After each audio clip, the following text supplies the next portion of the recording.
What's going on, everybody, and welcome to the Monday Night Football Watch Along featuring the Cincinnati Bengals taking on the Cincinnati Bengals taking on the Cleveland Browns in an AFC North battle between two bitter rivals as the Bengals and the Browns look to either continue their winning ways in the Bengals case or the Browns look to stop a long losing streak. That's right now what's in store for both teams as we speak. Right now in the season, the Cincinnati Bengals, they started off their season very rough so far to begin. They were pretty much 0-2, 0-3, looking like this could be one of those difficult years. The offensive line was a mess. Joe Burrow was turning the ball over. It was just an absolute terrible mess that was going on with Cincinnati, but they've reeled off 4 in a row since, including last week's game. And now Joe Burrow, without MarrChase, Joe Burrow, T. Higgins, Tyler Boyd, Joe Mixon, and the rest of that Bengals offense are looking to go into the dog pound tonight in their interstate rival stadium against the Cleveland Browns and to try to continue their winning ways. Well, meanwhile, for the Browns, it's been hard times for them. Ever since the season began in the offseason, the Browns pretty much dealing with the whole Deshaun Watson stuff that was going on. Talent's been in and out of the lineup due to injuries. Denzel Ward's hurt. The offensive line's banged up. The defense has been banged up. The wide receiver corps has been banged up. Cincinnati right now is currently on a 2-game winning streak going into this game tonight.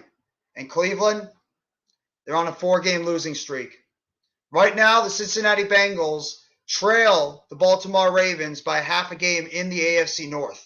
If they win tonight, they will tie Baltimore for the divisional lead. If they lose, they'll be behind them by a game. While the Cleveland Browns right now are sitting at 2-5 on the season. If they fall in this game, they will be tied for 4th place with the Pittsburgh Steelers, who they lost their game yesterday. So it's going to be very interesting between these two teams right now. Which team from Ohio is going to show up? Which team is not? This is a big game for Cleveland. Cleveland needs to come out in front of their home crowd, and they need to come out and get a big win. Because right now they're trailing this division by at least about 3 or 4 games. If Cincinnati finds a way to win, this is pretty much going to be a 2-team race. Cleveland's going to drop all the way to 2-6. Now, anything can happen. There's still 8-9 games left in the season for both teams. But at the same time, Cleveland needs to get it done tonight. They need to get it done tonight. Otherwise, it might be game, set, match for them, and they might be thinking about next season. And you have to think about Deshaun Watson's on his way back too. But is it really going to matter? If the team's already eliminated, I guess if you want to see him play. But I'm curious to see how this game is going to go. Cleveland's missing some key guys. They're missing Denzel Ward. I believe they're missing Wyatt Teller on the offensive line. Maybe Joel Patiniano, the 2 guards. Jadeveon Clowney's been banged up a lot. Also, the fact that Cincinnati is missing easily their best receiver on the team, no MarrChase. So I'm curious to see if T. Higgins is going to go out there and step up and be that number 1 that a lot of people think that he can be. This is going to be a very interesting game overall. I'm curious to see if Cleveland's going to come out fired up in front of their home crowd. Happy Halloween, everybody. If you're celebrating Halloween, of course, happy Halloween. As we're just about getting ready to kick off, there's a sad clown right now in the crowd. This is kind of funny, actually. So I'm curious to see how this is going to go. Andrew, normal guy, what's going on? Thank you so much for coming by the chat. I appreciate it. Hope you guys are having a very happy Halloween. Hope you guys enjoyed your Monday and you had a fantastic weekend. I appreciate you guys coming by. Showing Myles Garrett on the outside. Saying Cleveland is going to be, looks like Cleveland won the toss and they're going to be deferring. You notice a new trend right now in the NFL. Whatever team ends up winning the coin toss, they're always trying to defer. So I'm really curious to see how this Cincinnati Bengals offense is going to come out without MarrChase. I'm not worried because this team already has other players on their offense that are really good. So I'm really curious. As Cleveland is just about to kick the ball off in this Ohio State inner-city rivalry. And the ball has been kicked off, and Cincinnati's going to take it from about the 10-yard line. They're going to be dropped at about the 14. Good tackle there by the Cleveland Browns team right there. And Cleveland's going to take the ball, or Cincinnati's going to take the ball at about the 14-yard line. Joe Burrow on the season right now. Last week he had 481 yards passing, 4 touchdowns. He was the AFC Player of the Week. Not surprised after the way he played.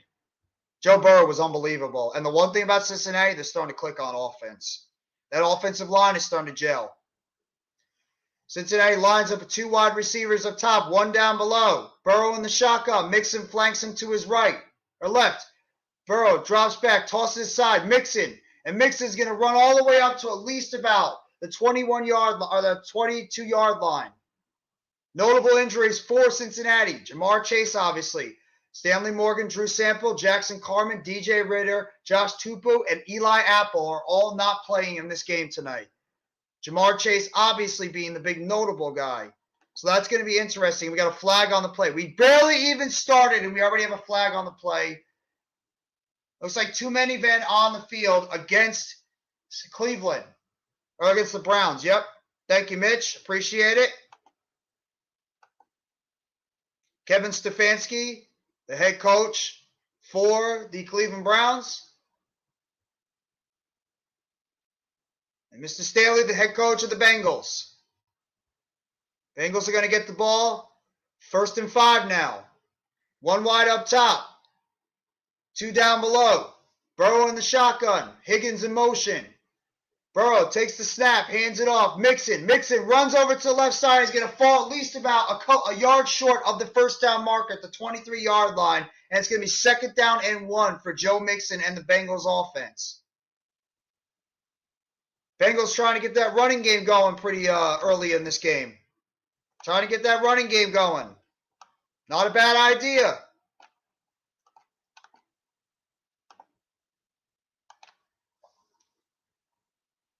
Bengals offense, and since 2019, 2,880 plays with 3+ wide receivers. It's the most in the NFL. They've used 11 personnel. Mixon runs it up the middle, and he's going to pick up a 1st down on the play, getting to the 25-yard line. 1st down and 10, Cincinnati. Run right up the middle. Good blocking by the offensive line to spring Mixon up the middle.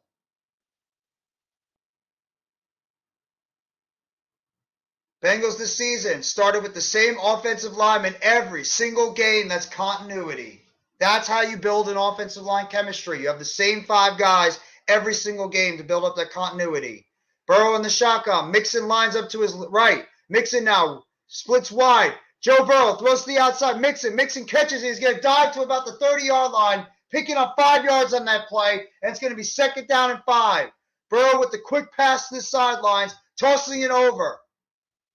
Joe Mixon targets from the backfield. Last season, he had 35 altogether. This season, he already has 33, and we barely even just got to the halfway point of this season. Mixon's going to go over to the sidelines now. Samar J.P. Ryan now is going to come in as the running back. Burrow in the shotgun. 2 wide down below, 1 up top. P. Ryan in the backfield. Burrow takes the snap, drops back, throws it over to the sideline. He overthrows his intended target. He was looking for Tyler Boyd near the left side. Incomplete. Myles Garrett with the pressure on the inside. And it's going to be 3rd and 5 for the Cincinnati Bengals offense. Trent Taylor is the one playing he's playing the 3rd wide receiver spot right now for the team. Lyle Collins actually literally tackled. Myles Garrett on that play.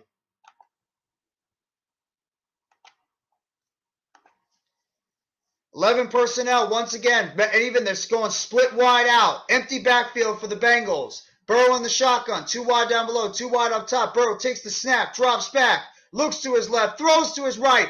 It's caught on the outside. Nice catch there on the outside by the Bengals. Looks like their backup running back made the play on that play. I'm not sure what number 25's name is, but that was a good catch by him on the outside for the Cincinnati Bengals. And it's a 1st down, big play there by the Bengals offense. Good play there.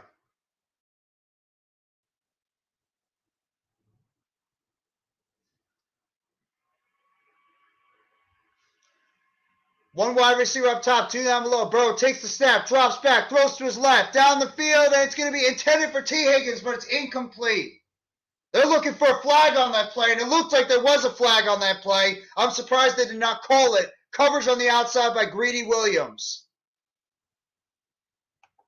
Greedy Williams is right now taking over on the outside for Denzel Ward, who's out with injury right now. Both teams calling for a flag on that play. Chris Evans was the one that made that big catch on the outside. It's going to be second down and 10. Bengals are going for the spread offense right now. Two wide up top, one down below. Mixon in the backfield next to his right. Burrow drops back, throws to his short pass. Hayden Hurst catches it all the way up to at least about the 37-yard line. And it's going to be third down for the Bengals, about third down and 7.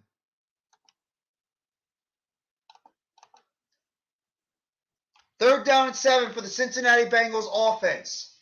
Bengals trying to get a couple of big plays here. Hayden Hurst is going to have to play a bigger factor in this offense without MarrChase, who's out right now due to injury. Obviously, Chase is not going to be playing for at least the next 4 to 6 weeks. Empty formation for the Bengals. Converted 62% of their third down conversions in weeks 6 and 7. That was the best in the NFL during that span. Empty backfield. Now, Mixon in the backfield. Burrow drops back, throws to the center. It's caught. Tyler Boyd gets all the way up to about the 27-yard line. First down, Cincinnati. Good play there. Tyler Boyd with the catch.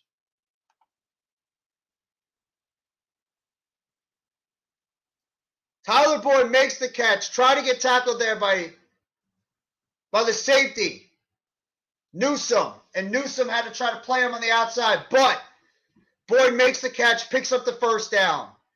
Boyd in this third down is 95 receptions, 75 for first downs from the slot, both most in the NFL since 2016. Boyd has been amazing in that slot. Burrow in the shotgun, takes the snap, fakes the handoff, throws it on the outside, and it's picked off. Picked off on the outside by the Cleveland Browns.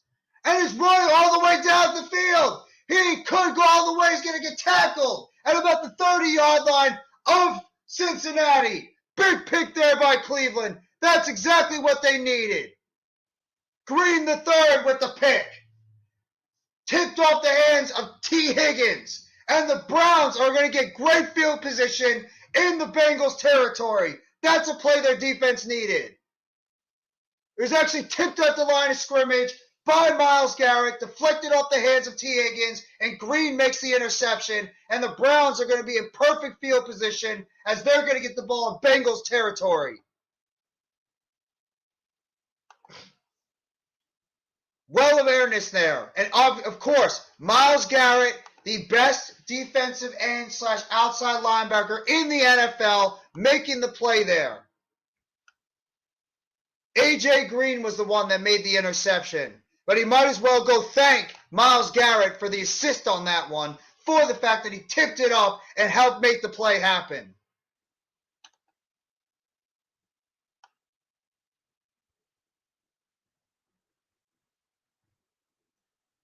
That was a damn good play. Damn good play. That's exactly what that Browns team needed. They needed to get the ball into Cleveland. They need to get the ball in Cincinnati territory. They need to get the ball in Cincinnati Bengal territory so they can have the opportunity to go out there and try to strike first. And this is a big thing for Cleveland because they're right now the team that needs this win. They badly need this win. They're right now at least 3 or 4 games behind in the division. They need to get this victory. So that was actually a big play there. And, of course, if anybody's going to get the big play for the Cleveland Browns, it's got to be Myles Garrett, and that's exactly what Myles Garrett did. Tipped that ball up, allowed to go off the wide receiver's hands, T. Higgins, and then A.J. Green was right there to pick it off and get the ball all the way down to Cincinnati Bengal territory. So I'm not gonna blame Joe Burrow on that one. Of course, you don't want to have defensive linemen tipping the ball at the line all the time. But at the same time, that's just a great play by a great player. Got to give credit where credit is due, and that's exactly what Myles Garrett did. He made that play happen. So fantastic job by Myles Garrett. making that play. A.J. Green with the pick. Cincinnati's all the way down in Cleveland territory. So now I'm curious to see how Cleveland Browns offense is going to go. And we know Cleveland is going to be running that ball, and they're going to be running that ball a lot. They're a run-heavy team. And especially the fact that Njoku is out with injury. Cooper has been up and down this year. They don't really have a lot of wide receiver help. It's going to be a heavy dose of Dearness Johnson, Nick Chubb, and Kareem Hunt. And who knows, this could be Kareem Hunt's right now showcase to the rest of the league, because as we all know, the NFL trade deadline is tomorrow at 4 p.m., so this could be a showcase for Kareem Hunt to teams that might are in running back curiosity. Browns are going to set up with one wide up top, one wide down below. Hunt splits out in the slot to the up. Brissett is the quarterback in the huddle. Brissett takes the snap, hands it off. Chubb's going to run all the way up to about the 20, 19-yard line. Chubb barreling, right up the middle. Is going to pick up 3 or 4 yards on the play. 2nd down and 6 for the Browns offense. Jacoby Brissett, career as a starter. He's 16 and 28 with 42 pass TDs and 21 interceptions. So he has at least about half as many touchdowns as he does. He has twice as many touchdowns as he does interceptions. Browns got a bunch formation up top, one wide receiver down below. Chubb in the backfield, split out right. Hunt now goes to the backfield. They got 2 running backs set. Brissett drops back, looking on the outside, rolling to the left. Brissett throws it, caught on the outside. It's going to be a first down by the Browns. Woods with the catch. One of the rookie wide receivers makes that catch on the outside. First down. Nona, what's going on, Lake Nona? I hope you're having a fantastic Monday. I hope you had a great Halloween, as well as I hope you had a great weekend. Sucks about our Giants. Tough day at the office yesterday. We'll see what this team does tomorrow at the trade deadline. But thank you so much for coming by the stream. I hope you're having a great day. Brissett in the huddle. One wide up top, one down below. Brissett takes the snap, fakes the handoff, drops back, looking to the left, throws to his right, caught! Donovan Peoples-Jones, and he's going to leap over the defender, and he's going to get down to the 45-yard line. Big catch there by Donovan Peoples-Jones. First down, Cleveland. Past the halfway marker.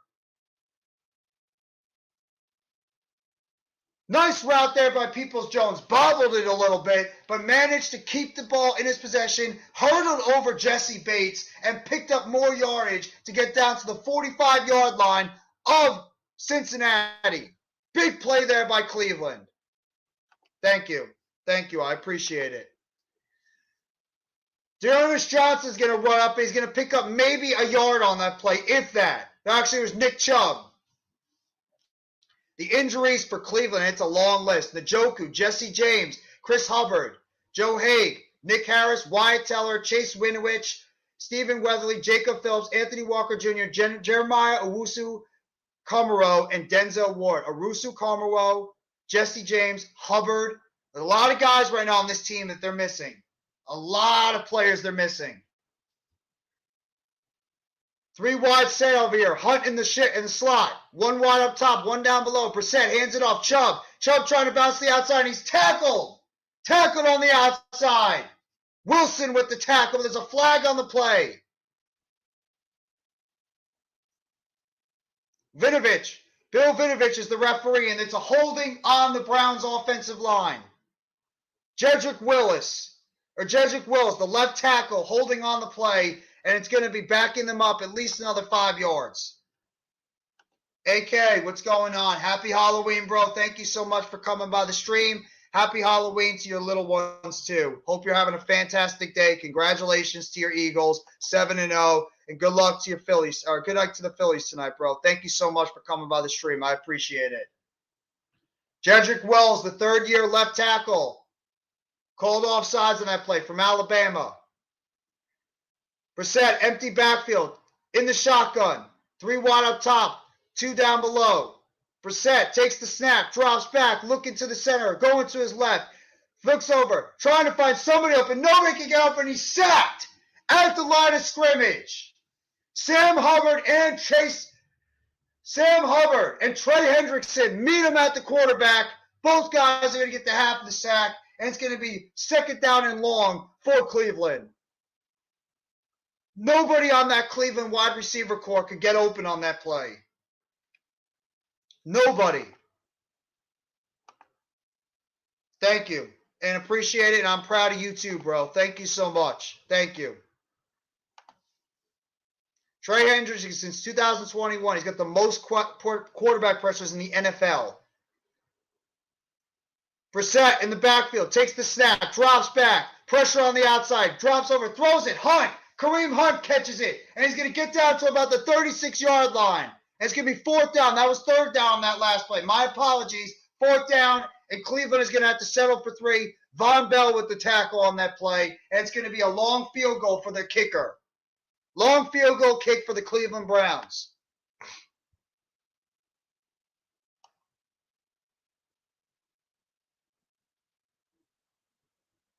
It's going to be a 52-yard field goal attempt for the Cleveland Browns. 52 yards. 53. Even longer. 53-yard field goal attempt for the Cleveland Browns. Snap is up. Kick is away. And it is blocked. And it's no good. Partially blocked on the play by the Bengals. B.J. Hill, the former New York Giant, with the block on the play. And the Bengals, after turning it over, managed to get the big field goal block, and the Browns end up getting nothing. Settle. No points for the Browns. And their woes continue. The former New York Giant, it must be a New York Giant karma thing that's going on lately, because now even New York Giants from other teams are making plays. Good play there by B.J. Hill to block that punt. And the Browns, after making that interception, getting the ball all the way near their 45-yard line, end up settling for nothing. Even after that big play, Donovan Peoples-Jones on the right side. And the Bengals are going to head right back onto offense with pretty decent field position. It was a missed opportunity by Brissett and that Browns offense, and of course their special teams. But this has just been the case of the Browns. The Browns have just been bitten by bad play, injuries all over. I just mentioned the injuries that this team is dealing with right now. They're missing some key players on that team. Njoku's out. Hubbard's out. Jeremiah Owusu-Koramoah is out. Denzel Ward is out. Wyatt Teller is out. They're missing a lot of key players on that team right now. It's an absolute beaten up team. All right, give me a second, Randy. I'm going to send you the link. But the Browns are an absolute friggin' mess. Absolute mess. Give me 1 second, Randy. My apologies.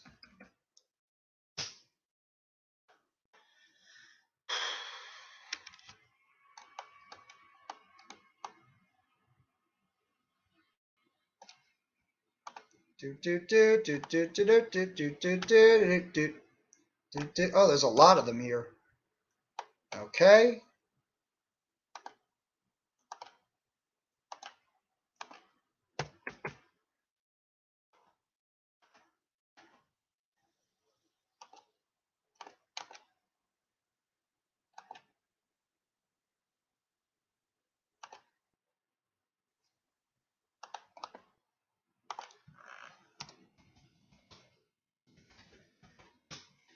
Randy, I just sent the link to the chat if you want to hop on.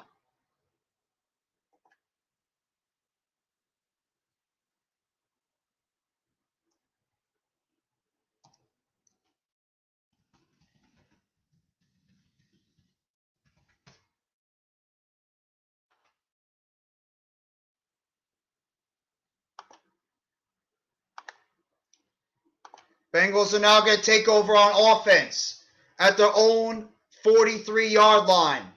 One wide up top, one in motion. Trent Taylor, motion to the outside. Burrow looking to his right, throws to his right. Caught short at about the 45-yard line to Mixon. Mixon with a short catch. And it's going to be second down and long. Of course, Joe Buck and Troy Aikman dressed up like they always are, like Troy Buck and Troy, whatever the hell their names is. Joe Buck and Troy Aikman. Bengals now split on the outside. 3 wide down below. Burrow in the shotgun. Evans on the outside, down in the backfield. Burrow takes the snap, drops back, looks to his right, throws it short. Caught Mixon, and Mixon's going to pick up a loss on that play. Big tackle there by the Browns. Talkie with the play, and it's going to be 3rd down and long for the Bengals offense. I don't know if that was like poor blocking by the offensive line on that play. Poor blocking on the outside of that play, and the Bengals are going to 3rd down and long. Mr. Next Chick Randy, how are you doing, my friend? I am doing well, my friend. How are you? I'm doing very well. Just enjoying this Monday Night Football game, seeing if the Browns can answer after having a turnover and they end up not capitalizing on it. Bengals in the shotgun. Burrow takes the snap, drops back, looking to his left, throws to his left, and it's going to be caught. 1st down. 1st down catch on the outside. Tyler Boyd, Mr. 3rd down, gets another one. 1st down Bengals. Randy, how are you doing? I hope you had a fantastic day today. Have it here in Leduc, Alberta, Canada. So got a little bunch of trick-or-treaters walking around and all different types of little costumes and stuff. It's pretty funny to see, but yeah, good. Typical Halloween. How's yours? It's not bad at all. Not bad at all. Typical Halloween all down here in the Dirty Jers. Not bad. Yeah. You see the trick-or-treaters coming around all over. Nice. I mean, obviously, it's a very happy holiday for all of them, so I hope everybody's having a very safe and happy Halloween. Most importantly, enjoy your candy. It's going to be a lot of people. Get those king-size chocolate bars. Yes. Get those big-size chocolate bars, Nestle Crunch, Hershey, Kit Kat, Reese's, Twix. It doesn't matter what it is. Three Musketeers, Arrow, Milky Ways, whatever it is. Payday. We don't get those up here. You don't get paydays? No. Please tell me you get Butterfinger. You want to know something real crazy? Just starting this year, we just started getting Butterfingers. Oh, that's crazy. You didn't get Butterfinger? No, we never had Butterfingers for the longest time. That makes no sense. Yeah, we had them for a bit, and then they just got rid of them. And then all of a sudden, now we're starting to stores are starting to carry them. Mostly 7-Eleven, but is it because it wasn't selling good? I want to assume as much because you named off Milky Way, and that's also a new chocolate bar out here too as well. That's surprising. Unless like they have their different other chocolate bars, like different other candy bars that are selling a little bit better than the traditional ones that they have over here in the United States. That could be the reason why. Reese's Pieces sell here like it's cash, man. Like people love the peanut butter cups. I miss his Reese's Pieces. We don't sell them anymore. We only have Reese's Cups. Burrow in the shotgun, 3rd down and 10. Burrow's going to get sacked on the play. And guess who? You know who he is. Mr. Myles Garrett doing a little dance, a little thriller dance on the outside. And it's going to be the Bengals punting. Mr. Myles Garrett doing a little thriller dance. Damn. Did you see his Halloween setup? My goodness. Oh, my God. Did you see that move? He just absolutely fooled Jonah Williams on that. He spun right around him, and Williams had no idea what the hell that happened on that play. God, Myles Garrett is a beast. For some stupid reason, I'm 2 plays behind because I'm on 2nd down right now. Excuse me. How's the Phillies game going, by the way? Oh, no, wait. Did they cancel? It got canceled because of rain. Oh. When are they going to reschedule it? It's supposed to be tomorrow or Thursday. Okay. I figured probably they try to get it going as soon as possible because of the fact that they don't want to have it. They don't want to prolong it a little bit longer as the days go on. But Randy, while I have you here, and I saw your breaking news that you put earlier, what do you think about the Roquan Smith trade from the Bears over to the Baltimore Ravens? Do you think the Ravens gave up a little bit too much? And what does this mean for the Ravens going forward, adding Roquan Smith to that defense? Well, it originally was broke that it was a 2nd and a 5th, and then now I've seen stuff where it says AJ Klein and a 2nd and a 5th has gone back the other way. I personally thought for sure if anybody wanted Roquan Smith, that it first had to be associated to the name at least. So the fact that they got him for a 2nd and a 5th, for me, that's a steal. Like but again, it's a typical Raven move. They go out and they get a guy, and now he's going to be there for the next 10 years. Watch. He'll stay a Raven for the rest of his life. I agree. And you know what this actually does too? Because they probably saw that the Cincinnati Bengals are starting to get themselves back on the right track. And they figured that this is going to be a two-team race because of the high-power offense that Bengals team possesses, even without a guy like Chase. And you have to wonder how the Bengals offense is going to operate without Chase for the next 4 to 6 weeks. But they figured, like you said, Roquan Smith is going into free agency. Maybe they'll see how he looks in this Baltimore Ravens defense for the rest of the season, and they'll decide. I'm assuming they're going to try to re-sign him because it just makes a lot of sense. And for the Bears, it's obvious what the Bears are doing. They're going to be loaded with a ton of cap space. They're going to have over $100 million in cap space next year to operate with, plus multiple draft picks. And if Justin Fields is their guy going into that third year, they're going to be looking to try to add as many pieces as possible. So I expect the Bears to be easily the most active team in free agency and the draft next year. The Chicago Bears are going to be all over the 2023 offseason because they're going to be going into there expecting to try to add pieces. But it's question two, is Justin Fields their guy? And honestly, Fields is playing really good football. I think he is. So I think the best thing for them to do is add to that defense and especially get that guy some playmakers and get that guy some offensive linemen. Facts. Yeah, Easily. Start with the O-line. Start with the O-line and work your way out. I think you're right. Go that way because you need to protect him. If this is your guy, like you just finished saying, going into his third year, you're going to want to make sure that he's kept upright and not smashed into the ground. I don't know how many times I've seen highlights of his face making him making some type of gesture where it's like he's in all types of pain, but he's fighting through it because he wants to show the team that he is the guy. So you're right that this is the case. And the other question to kind of not jump off track, but is like, are they done? They got rid of Robert Quinn. They got rid of Roquan. Is Eddie Jackson the free safety? Because his name's been attached to many teams. Is he on the way out? Because, man, they could get another nice little package for him potentially even because he's only 27 or 28. That's a great point. That's actually an excellent point. I'll give my thought after it. Brissett drops back, throws it short. First down, catch by the Browns. David Bell with the catch, and he's going to pick up the first down for the Browns offense as they go try to march back down the field. In terms of the Browns, in terms of the Bears trading Eddie Jackson, I could see it. I think their goal, Randy, is to clear as much cap space as possible off that team because they're looking at next offseason to really start rebuilding that team all the way back up, whether it's in free agency and, of course, in the draft. They're looking to try to operate as much as they can. Oh, my God!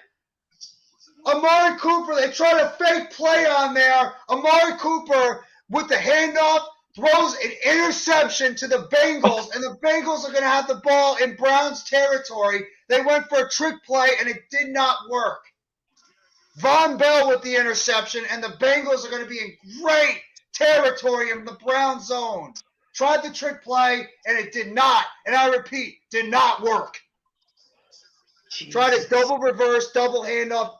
Brissett to Chubb to Cooper. Cooper looking to throw, and he threw it right to the Bengals guy. Not even close. He was looking for Kareem Hunt on the outside, and he completely underthrew him. And it's going to be Bengals ball in Browns territory. Obviously, they were watching way too many 49ers highlights and saw what Mr. McCaffrey did. Yeah. Exactly, and they don't have the talent like the 49ers. Yes. What are you thinking? I mean, Amari Cooper, when the hell has Amari Cooper done trick plays? This is not Deebo Samuel. It's not even like McCaffrey or anything. You're giving it to freaking Amari Cooper. I mean, or go way back like a Wes Welker or something like that, right? You know, like, fuck, you don't expect that. You know what it is, Randy? I think they're just trying to do some type of trick play to generate some type of passing offense because they're so damn run heavy. And they're trying to just do some type of trick play to get that offense going down the field to throw off the Bengals. You know what it did? It threw off your own damn team. And they're so banged up right now, especially on that offensive line. That play made no sense. You need to have a guy that can throw the ball down the field. I just watched it. You're right. And, like, he even felt the pressure, and what he should have done was just threw it into the freaking ground or threw it into the out of play. Instead, he tried to force feed it, and he doesn't probably have the arm, let alone the accuracy to make that far of a throw. And it was all shit right from the start when the Bengals D was able to blow it up on the right side.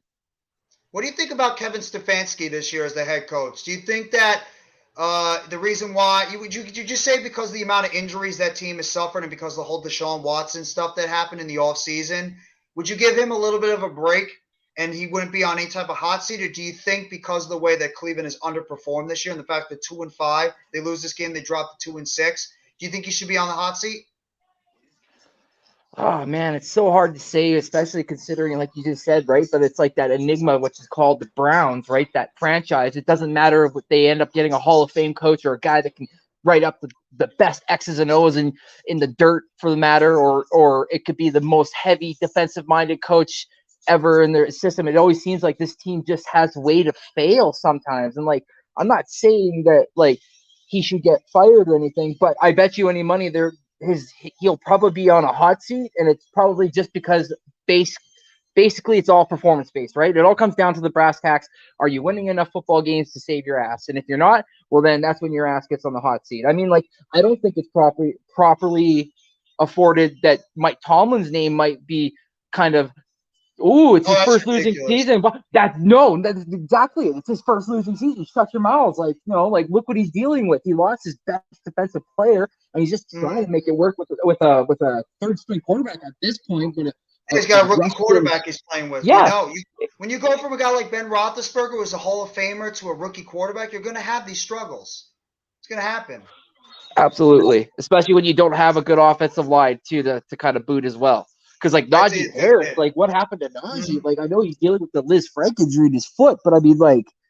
Well, you just said it right there. The offensive line and the fact they have a rookie quarterback. They have good playmakers. The problem is they don't have the quarterback and the offensive line to operate with. 2nd down and 7 for the Bengals. Burrow drops back, looking for somebody wide open, throws the midfield, dropped in the middle of the field. Mike Thomas, who's taken over as the third receiver for the Bengals, not the Mike Thomas in New Orleans. The Mike Thomas with Cincinnati drops it over the middle of the field, and it's going to be 3rd down and 7, wide open. This is an opportunity for him to go out there and make plays. It was right in his hands, and it bounced off his hands, and it's going to be 3rd down and long for the Bengals offense, and he sits his ass over there. I'd have Trent Taylor play more.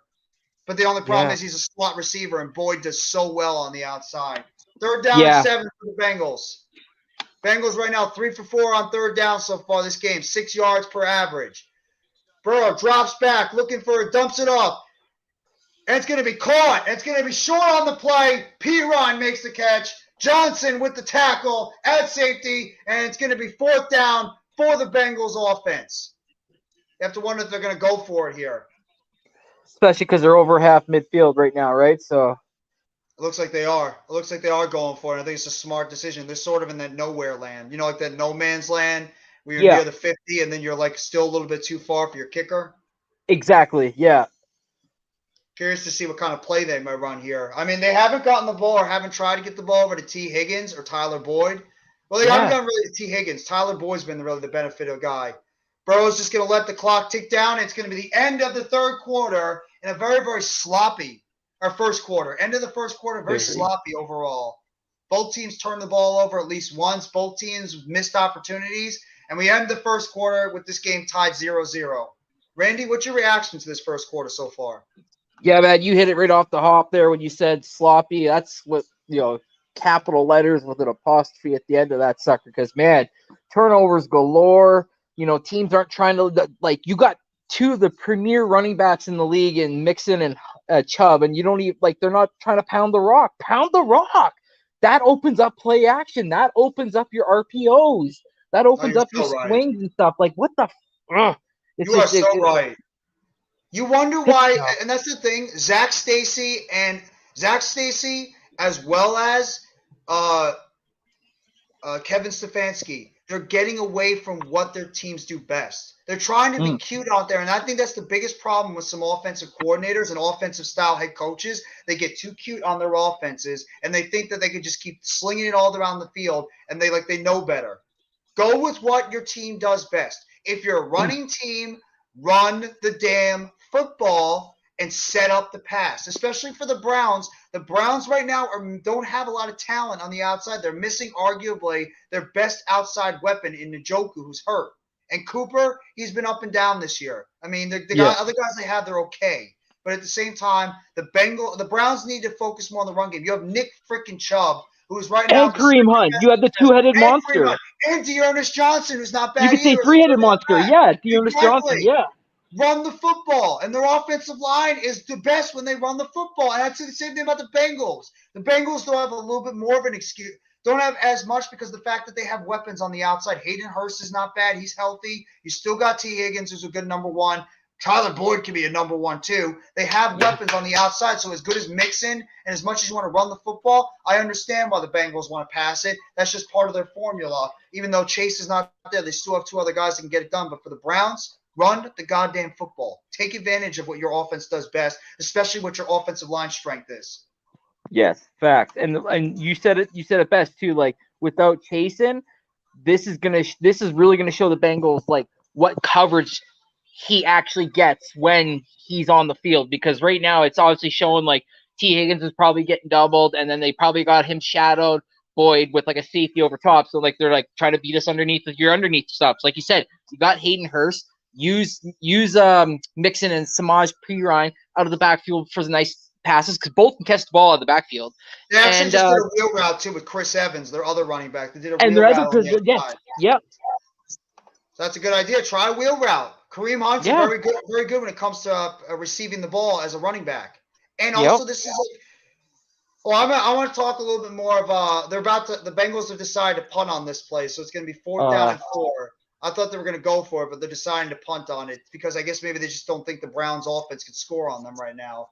Punt is going to get all the way down to about the 14-yard line. That's where the Browns are going to get it. But, Randy, I want to talk to you a little bit about the trade deadline speculation for all these teams. I mean, there's going to be a lot of noise. There's already been some good trades out there already. Your team, of course, traded for Robert Quinn. My team traded away Kadarius Toney. Obviously, we know about the Roquan Smith trade. The Jets traded for James Robinson. There's still some other names that are out there. You've heard Bradley Chubb's name being discussed with the Jets and the Dolphins. McCaffrey got moved from the Panthers over there to the 49ers. You're hearing a lot of wide receiver talk. Brandon Cooks, Jerry Jeudy, Chase Claypool. T. Higgins at one point was talked about. You have Denzel Robbie Bates, Anderson. Robbie Anderson got moved. Yep, Robbie Anderson traded to the Cardinals. There's a lot of running back. There's a lot of wide receiver talk. And Kareem Hunt is going to pick up a first down on that play, getting up to the 32-yard line, 33, first down Browns. But do you expect it to be a very active trade deadline tomorrow, or do you think it's just like a lot of the stuff we're getting for the past couple of days is what we're going to get the most? The fan in me wants to say like, I kind of hope it'd like be like the NHL trade deadline or even like the NBA trade deadline, in the sense that like, like you get some moves before the deadline, but on deadline day, there's just a ton of traffic, right? Like there's just moves being made, but that's just never been the MO for the NFL. Now, maybe does this year change a lot of things because like certain teams are, like 3-4 or 5-4 or 4-3 or something like that, some crazy record where they're kind of not out of it, but they're still in it. So like there could potentially be some moves made where teams are like, okay, I'm missing this piece. Let's, a draft pack, like they say, a draft pick isn't worth anything until it's been made. So you could trade that pick for a known quantity, a known piece, bring that in, and then hope it works, right? So, I said, on the backfield by Hubbard I want it to be busy, but I feel like there might be like 2, maybe 6 moves made, but I doubt that it'll be like nuts, like 10, 15 plus moves. No, I agree with you. And also the fact, I think what makes it a little bit more difficult for teams to make more trades. I'll get to my point in just a second. It's 2nd down and 12. Brissett drops back, spread formation, throws it on the outside, short pass. Kareem Hunt, he's going to catch it all the way down to at least about the 28-yard line. It's going to be 3rd down. It's at the front door. Somebody's at the front door for trick-or-treating. Get him, Kenny! Get him, Kenny! But I think I'm in the garage, and they came to the garage.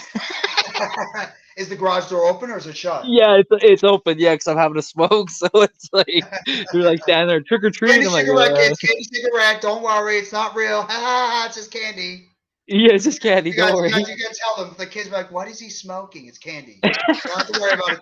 You don't have to worry about it. It's just bubble gum. It's okay.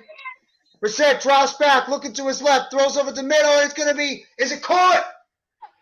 Cooper. Amari Cooper at the first down catch, going low to make it. 1st down and 10, Cleveland into Cincinnati territory. Nice catch there by Mr. Amari Cooper. Funny how we were talking about him, and all of a sudden now both Hunt and Cooper are now being involved. I don't know if he caught that, though. It looked like he might have hit the ground. I don't know about that one. That one looked like it might have deflected off the ground on that play. Yeah, it looks like the Bengals, Zach Stacy's going to challenge it. Good. Yeah, because like I'm still a play behind. What's an edible? Like edible candy? Like the edible cigarette candy? Yeah, I ate that years ago. I used to have those. Oh yeah, I've heard of edibles. Yeah, I have them on a regular. They're so good. They're so good. They hit you like a ton of bricks. Oh, I think you might have dropped that one because the ball looked like it was coming out. I think they're going to call that one incomplete. But we're going to commercial break. But Randy, just to talk about the trade deadline, like you said, I think because of the fact that there's just extra playoff teams that they're adding this year, and because of the fact that teams going to think now more that they're going to have an opportunity to make the playoffs with the extra, seed they added, I believe that most teams are going to be a little bit more reluctant. I'm a little bit actually surprised that so many teams have made some trades this early in the season. I thought that most teams would be a little bit more reluctant and they'd be a little weary to trade some of their players. I thought that maybe they would just want to hold on to their picks picks as well as other teams hold on to their players until after the season. But surprisingly, there's actually been a decent amount of activity going into tomorrow. You have to wonder how much teams are going to value going into this season if they can get themselves over the hump because of how mediocre, especially the NFC is. The NFC is wide open. If you look at teams like Seattle, you look at teams like Dallas, you look at teams like the Giants, you look at teams even like the Packers, the Vikings, like all those teams right now, they might look at this opportunity right now and say, the NFC is wide open. We know Philadelphia is undefeated. We see how Dallas is playing. Even a team like Washington, they might have thought about trading away some of their pieces. I heard rumors that they were thinking about maybe dealing Deron Payne or as well as Antonio Gibson. But now with the fact that they're now 1-3 in a row, obviously they're not going to make any moves. You have to wonder if there's so much mediocrity right now in both the NFC and to a degree the AFC, if teams are going to be reluctant to wave away their picks and just stick with what they have, and maybe you'll see more activity going into the offseason. What do you think about that? Oh yeah, I think you probably are 100% even right on that too, because like you just said, there's so many teams that are on the bubble that like look, for example, if the Packers, they know the small window they have with Aaron Rodgers is this year or next year. Now that's probably it, because he's not going to want to resign. So they either have to make a move for a proven wide receiver, or just sit pat, and we know what's going to happen with sit pat. We all can see what you need to do against them. And then the same thing can be said about other teams, like maybe even the Seahawks. Do they think that maybe they need maybe a veteran defensive tackle in there or whatever to kind of help the young crew that they got there in the defensive room because Jamal Adams is out? Yeah, I mean, that's possible. They could look to add another veteran in the defensive backfield. I mean, especially with the way they're playing right now on offense. I mean, if they can keep their players all healthy, maybe they could go for another linebacker, maybe a defensive lineman, maybe even a pass rusher that's out there. Obviously, we look at the Giants right now. They're looking for some wide receiver help. It's just the last I heard from one of the Giants beat reporters is that they might not be interested in trading away a second-round pick, and they might be more interested in adding a defensive lineman rather than adding a wide receiver, which would make me crazy because we have nobody at that wide receiver position right now besides Kenny Golladay, who's coming back, and I don't even want to hear about him. Darius Slayton is the only guy that's been making plays. Wandale, I'll give him a chance. Right now, they look like they're checking on Trey Hendrickson. He might have a back injury a little bit. He's on the sidelines, banged up. If the opportunity was given to you and stuff, would you make the move for DJ Moore if he was an option? Not for a second. And after what he did the last game, I'd be a little bit reluctant to trade for him, to be honest. Bengals are going to take over at the 30-yard line. One wide receiver up top, two down below. Burrow takes the snap, drops back, looks to his left, throws to his left, caught. Higgins, and he's going to pick up at least about 3 yards on that play. Second down for the Bengals. I just want to say something real quick, Jeff. The league is a copycat league, right? We see what they do. Look at the Rams. They trade their draft picks like it's candy in order to get whatever they want to win a championship. Everybody saw Rams did what they did. Draft picks for Stafford, boom. Went out and traded for Von Miller at the deadline, boom.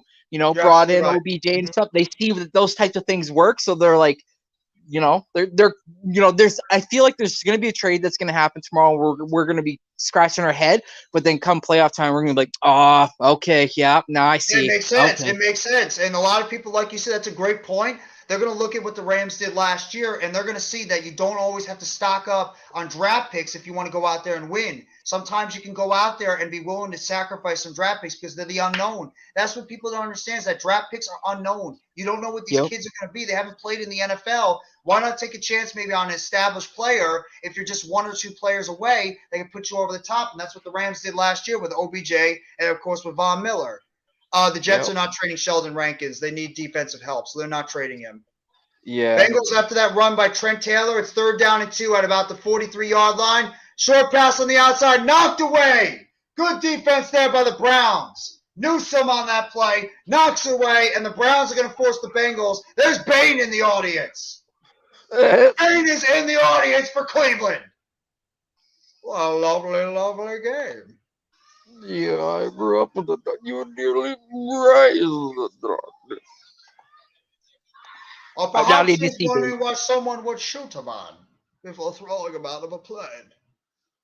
That's a horrible Bane impression, by the way. I apologize to the audience. Thank you so much for the 7 in the chat right now watching with myself and my co-host, Mr. Next Shift Randy, Mr. Breaking News, Mr. Adam Schefter of Twitter and YouTube. Make sure you guys go sub up to him on his channel, Next Shift Randy. If you want, Randy, you can drop it in the link where people can find you. Appreciate you coming on. Love the work that you do. It's easy. Love having you. People want to find me, hit Next Shift. Just type in Next Shift. Just hit Next Shift. And then there you go. And you find the happy place known as Randy. Happy. But do you think that the Eagles are going to make any more moves before the trade deadline tomorrow? You guys have been active so far this year. Do you think that Howie Roseman has got one more move left in him? I heard a running back might be on this, might be an option. Yeah, there's a lot of Eagle fans that are like, oh, I think this is it. We're going to stay put. But I don't know. For some weird reason, I got this weird feeling that Howie might pull off a move or even 2 tomorrow. Like, I just, we lost Jordan Davis. We don't know. Obviously, he could heal up quicker than what expected, but there's a piece there that could potentially. Obviously, we have a good rotation to begin with, but we know how he likes to think. He's like, oh, there's an issue that could be a rise. I'm going to make sure I snag it in the butt before it becomes something worse or potentially hurts us in the future, i.e. playoffs or whatever else, right? But I feel like we will. If not 2, definitely 1. I feel like we probably are going to make another move. I'm hearing a lot of stuff, a lot of rumbles that Cleveland's looking for maybe like a run. Well, they're looking. This could actually be a showcase game for Cleveland tonight too for Kareem Hunt. Because of the fact they got Dearness Johnson as their backup, they did give him a tender before the season. So, I mean, maybe this is a game to showcase a guy like Kareem Hunt because of the fact that he's a free agent after the season. You got to pay Nick Chubb too. So eventually, you got to think about you can't keep both these guys. You can't give 2 running backs big money. So this could be a showcase game for Kareem Hunt for teams that might be interested in picking up a running back.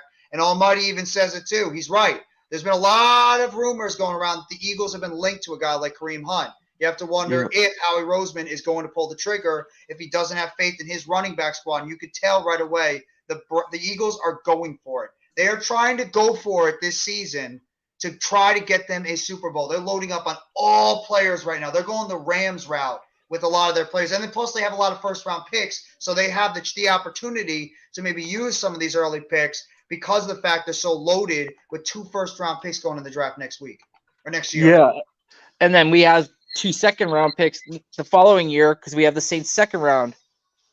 Like we fleeced them pretty damn good over there. You did fleece them, and hopefully for your guys' sake, the Saints keep losing, even though they won their last game because the Raiders decided not to show up. Sorry, that's Eric. it. I'm not picking the Raiders in the pick'em show ever again. Sorry, Raiders. You guys fucking shit the bed. Could happen. The Eagles could lose in the first round. You don't know. It's the NFL playoffs. Anything could happen. Yep. Brown's going to start out on offense.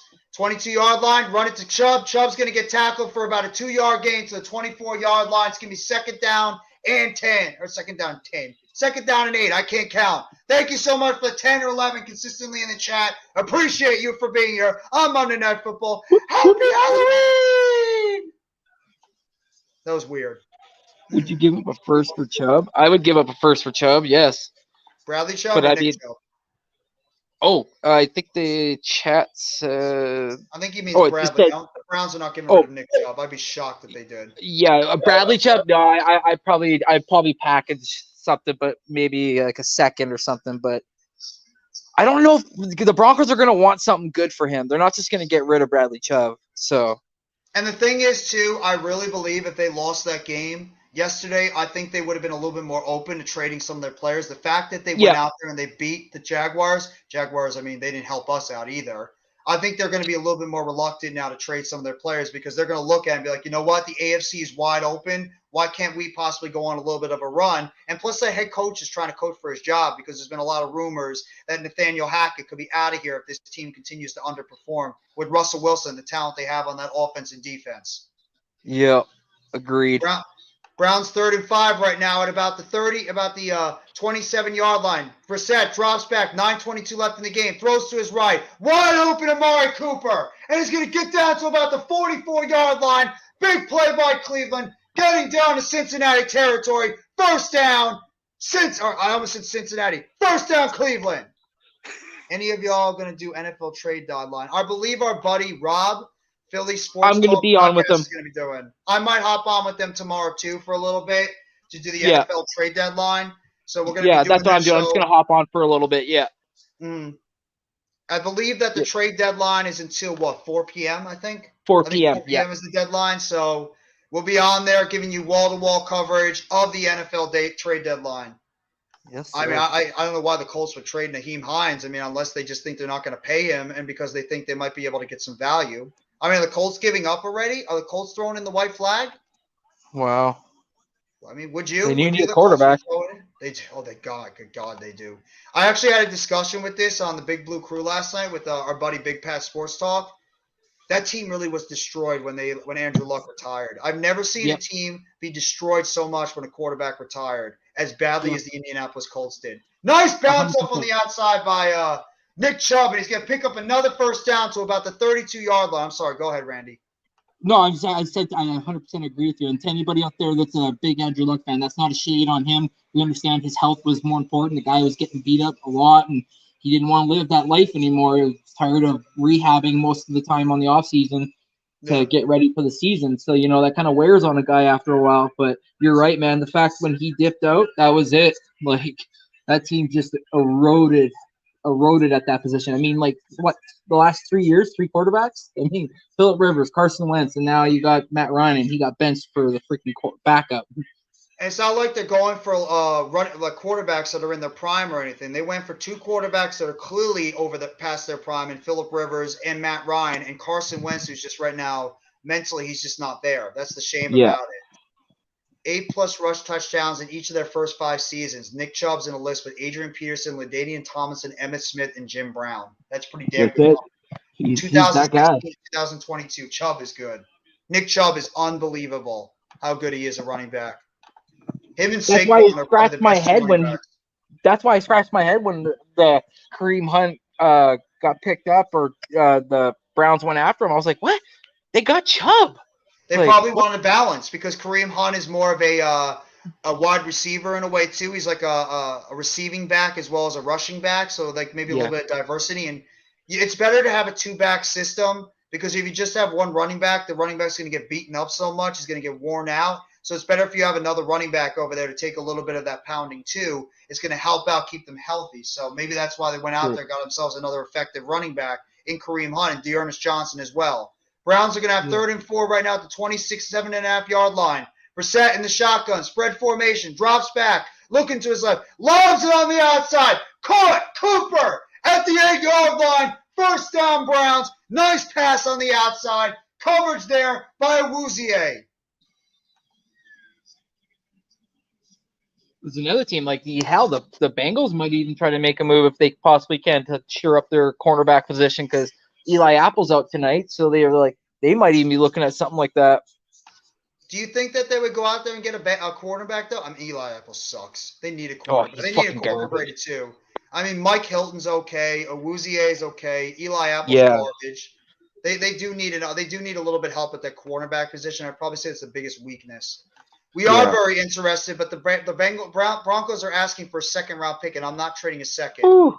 I'm not trading a second-round pick for Jerry Jeudy. At this point, with the asking prices I've seen, I've even heard the Texans are asking for a second. I'm not trading a second-round pick for Jerry Jeudy, for Chase Claypool, for especially Brandon Cooks. I'm not doing it. Yeah. I'm not doing it. I'd rather just keep our picks and go get our wide receiver in the draft, or see if next offseason, when prices dip a little bit, because we're in the offseason and we have a little bit more money to play with, then maybe we could see if a wide receiver gets disgruntled and can be placed on the open market. So I'm not trading a second-round pick. I'd rather just go with what we have and not get rid of our draft capital, because that's not Joe Shane's way. Joe Shane loves drafting in the draft. That's his bread and butter, is looking for these guys he can find in the early rounds and especially in those mid rounds. Yeah. That's where you get your gold. If you can find somebody in the 4th and 5th round, potentially even 6th, you got yourself something good. Absolutely. That's where you find your depth on your team, is when you can go into the mid rounds and you can find somebody's.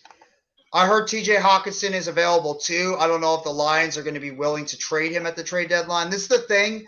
You're going to be hearing rumors all over the place with all these different players because it's right around the NFL trade deadline. But most of the time, it's just rumors, really. You don't really see any of these bigger players move. I'm actually surprised we've had so many prominent players move, including you guys picking up a prominent player. And the Bears have been the most active, but it's mostly them trading away players. That's the thing. Brissett goes to the outside. It's going to be the wildcat for the Browns. Chubb in the backfield. Chubb takes the direct handoff. Chubb runs in the middle of the field. Chubb runs it in. Touchdown, Browns. Direct handoff on the wildcat. Nick Chubb runs it in, and the Browns take the early 6-0 lead with a chance to put it to 7-0 with the extra point on a 3-yard touchdown run. Nice play there. Nice play there by the Browns. Direct snap there to Nick Chubb. I'll be interested to see if, because, remember, he said he wanted to. They said that they kind of squashed it, but Go ahead again, Randy. You cut out a little bit on that last one. See what happens if he gets moved. If not, because, we know where he's at. Repeat that one more time, Randy. You cut out a little bit when you were, the mic cut out a little bit. I apologize. Can you hear me? Yes, I can hear you. Yeah, I was saying it'd be interesting.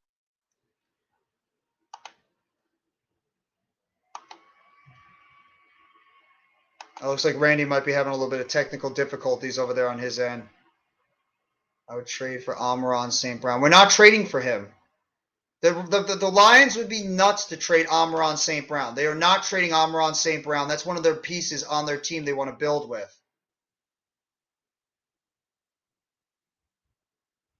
Browns look like they might. There's a penalty. There's a penalty on the Bengals. They're going to move the football down near the goal line, and it's going to be a 2-point conversion the Browns are going to go for. So they're going to skip the extra point try, and the Browns are going to look to try to see if they can get a 2-point conversion on this play.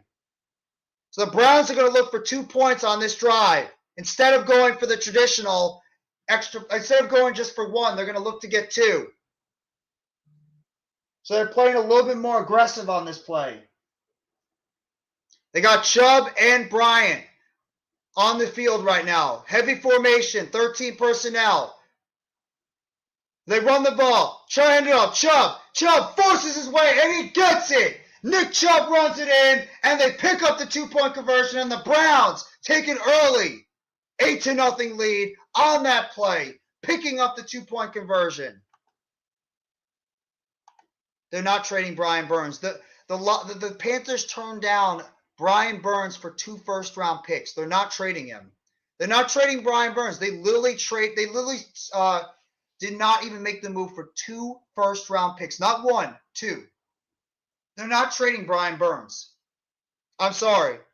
I would love to get Brian Burns, but it's not happening. Maybe in the offseason you could scout and see if you could maybe get a guy like Brian Burns, but it's not happening in season. The Panthers might still think they have an opportunity to win that division, even after losing that game yesterday, which, geez. You want to talk about the guy that looks foolish right now? DJ Moore. DJ Moore literally won that game. DJ Moore won that football game, and he, at the same time, lost that football game because he took off his helmet. Though I think the rule is a little bit foolish, in my opinion. A guy takes off his helmet to celebrate, and you have to throw a goddamn flag on it? I mean, that's a little ridiculous. I have to be honest about that. The guy can't even celebrate on the football field and enjoy time with his teammates. He takes his helmet off. You call a flag on it? That, to me, is a little ridiculous. I'm sorry. I don't know who it is. They never identified who the team is that offered 2 firsts, but they did, and the Bengals and the Panthers turned it down. They see him as a piece for the going forward. Raph, what's going on? Thank you so much for coming by the stream, bro. I appreciate it. Hope you're having a good day. Hope you're enjoying a Halloween. DJ Moore, when he caught that long touchdown in the end zone at the end of the game against the Falcons, he caught the touchdown. They were pretty much an extra point away from winning that game. He took off his helmet to celebrate, and the refs called a 15-yard flag on that play, backed up the extra point. That's what Arthur Smith and the Falcons called for, to back up the play 15 more yards, and the kicker ended up missing the extra point, which sent it to overtime. So essentially, DJ Moore taking off his helmet cost his kicker 15 yards, and they had to end up backing it up 15 more yards, and then they end up missing the kick in the end. And it's, in one way, it's sort of lost in the game, which sucks. That's the NFL. That's a rule the NFL put in there. You can't take off your helmet or it's unsportsmanlike conduct. I'm sorry. Unsportsmanlike conduct if you take off your helmet. That's just the rule that the owners and everybody implemented. It's not me. I think the rule's ridiculous, to be honest. I think the rule is ridiculous, but this is what the owners wanted to have out there. So that's just it. I think it's ridiculous, but hey, I'm not the owners. The owners think that it's unsportsmanlike to do that. The kicker should have made that kick. It was only 48 yards, but kickers have been horrendous. They've been up and down. Bengals get the ball all the way to about the 25-yard line. That's where they're going to start their offense. Bengals offense has been a little bit skeptical so far today. Have to wonder if the loss right now of MarrChase and that offense is really hurting them overall, because their offense hasn't really gotten anything going consistently at all in this game. Bengals are going to start at about their own 26.5-yard line. 2 wide up top, 1 wide down below. Burrow in the shotgun. Mixon flanks him to his right. Burrow takes the snap, drops back, floats it down the sideline. It's going to be incomplete. Higgins on the play. There's a flag on the outside. It's going to probably be illegal contact on Greg Newsome on the outside guarding T. Higgins. They're trying to go for the big play on the outside, and it was T. Higgins that was able to draw the flag. Pass interference on Greg Newsome on the Browns, and the Bengals are going to get good field position on the outside. No, they're not. Why would they give us T. Higgins when they're in a playoff race with a chance to win a division? Come on, Almighty. You know better than that. They're not going to give us T. Higgins when they have a shot at winning this division. If they win tonight, they're tied for the division lead. They're not getting rid of T. Higgins. It's a pipe dream. Off season you could talk about, not now. Bengals try to hand the ball. Mixon with a couple of yards, fighting up to the outside, getting to the 48.5-yard line, and he's going to pick up at least about 6 yards on that, or 4 yards on that play. It's going to be 2nd down and 6. Mixon looks like he's hobbling a little bit, heading to the outside. Joe Mixon's hobbling a little bit, getting to the outside. Emerson with the tackle on that play. 2nd down and 6 at the Bengals' own 48.5-yard line. Bengals have rushed the ball 5 times so far in this game, while they've passed it 17. Spread formation, P. Ryan in the backfield. They have Higgins, Taylor, and Boyd as the wide receivers. 2 wide up top, 1 down below. Burrow on the shotgun, fakes the handoff, hands it off. P. Ryan up the middle. He dives across the first down marker, getting to at least about the 46-yard line of the Browns. I don't know if they're going to give him. They're going to give him the first down on that play. First down, Cincinnati Bengals. I think we might stay put too. I think Joe Shane wants to keep those picks. I don't think we're trading those picks. I'm starting to believe more that the Giants are going to keep their picks and they're not going to make any moves and just see what they can do the rest of the season, because of the fact it's a first-year rebuild. 2 wide receivers up top, 1 down below. P. Ryan in the backfield. Burrow in the shotgun. Takes the snap, fakes the handoff, drops back. Getting tackled. He's going to strip the ball. Ball stripped out of his hands, and it's recovered by the Bengals, though. No! Browns recover the play. Knock the ball out of Burrow's hands. Taki makes the play. Browns recover it. in Bengals territory, and the Browns have another opportunity to score some more points with 3:25 left in the half. We have 11 picks currently right now. Same amount of picks we had last year. We have 11 picks right now going into this NFL draft in 2023, including some of the compensatory picks we picked up. Nice play there by Taki. It looks like it looks like Jonah Williams actually partially knocked that ball away while he was trying to take Taki out of the play. It looked like he might have knocked the ball out of the hands of his quarterback while he was trying to block Taki. But the Browns are now going to get the ball in Bengals territory with a first down with an 8-0 lead right now. They have the ball at the 46-yard line. Chubb runs to the outside. Chubb with a hole. Chubb hurdles the guy. And Chubb gets down to about the 34-yard line. Beautiful hurdle there by Nick Chubb, hurdling the defender. First down. First down, Cleveland Browns.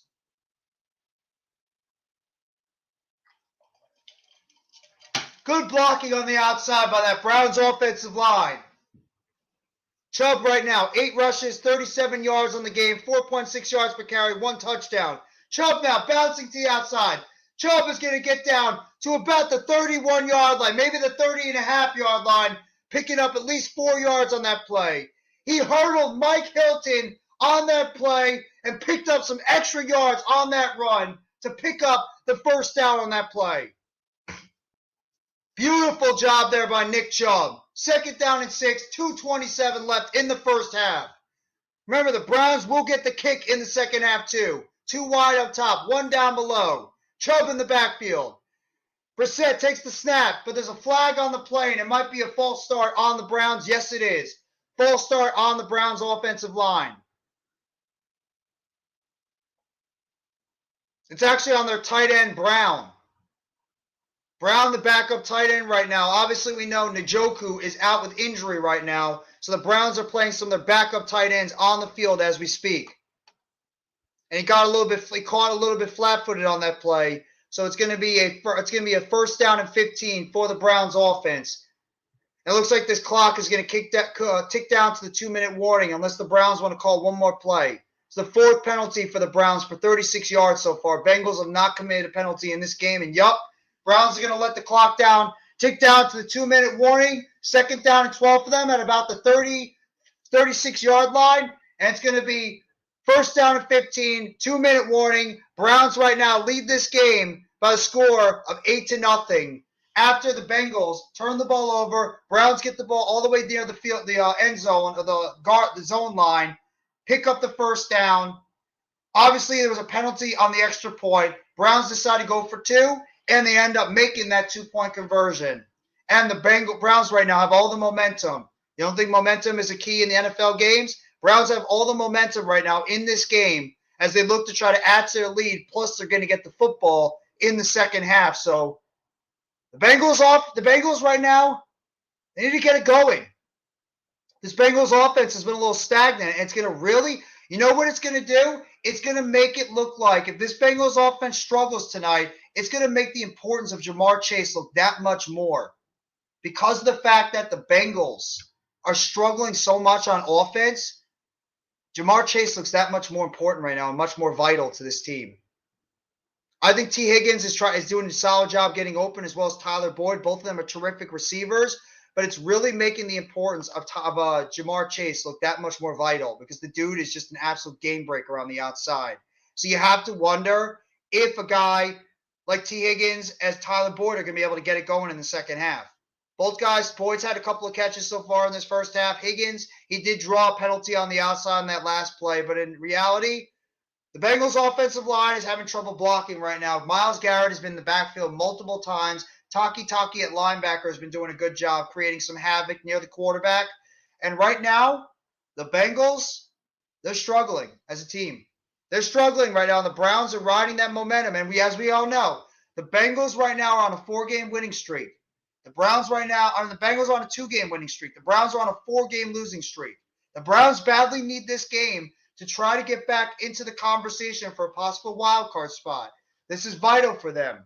So they need to come out and play an efficient game overall. He is solid, Hayden Hurst. As we're getting back right now to the game. Right now, back in Cleveland. The Browns right now lead this game 8-0 at their own 34-yard line. Talking a little bit more about the trade deadline at halftime for ESPN. Talk about some of the notable names that could be on the trade block before tomorrow at 4 p.m. Brissett now is going to be in the shotgun. 2 wide receivers down below. 1 wide receiver up top. Bell in motion. Goes to the outside. Brissett in the shotgun. Chubb flanks him over to his left now after he shifts over from his right. Brissett takes the snap. Drops back. Pressure in his face. And it's dropped. Pass right over the middle. Dropped by Amari Cooper. And it's going to be 3rd down and 12 for the Browns offense. Cooper looking for a flag on that play, and it looks like a Bengals banged up on the play. It's a Woozier. The Bengals are already a little bit short-handed at the quarterback position. Eli Apple is not active in this game. He's out right now with injury, and now Woozier is banged up. He's limping off the field, so that's more injuries for that Bengals secondary. It looked like he tripped over the leg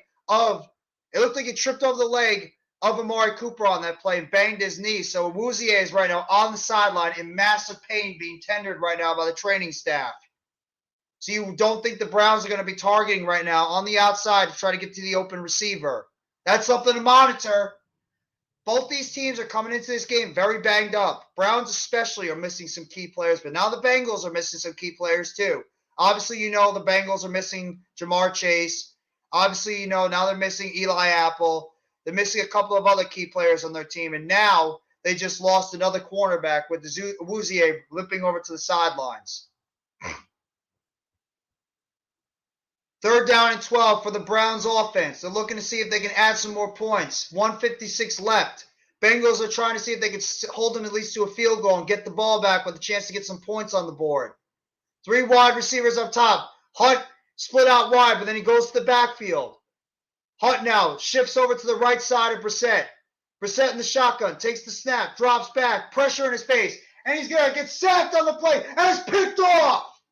Bengals picked off the play. Horrible decision there by Jacoby Brissett. Throws the ball right to the defender. Brissett takes a nasty hit in the middle of the field. Bengals get the pick. That's exactly what they needed, and the Bengals will get a chance to add some points on the field going forward. Congratulations, Sixers look like they riding the ship over there. The Ravens got Roquan, and they got to pay Roquan and Lamar. Well, they're going to pay Lamar first. They're going to pay their quarterback.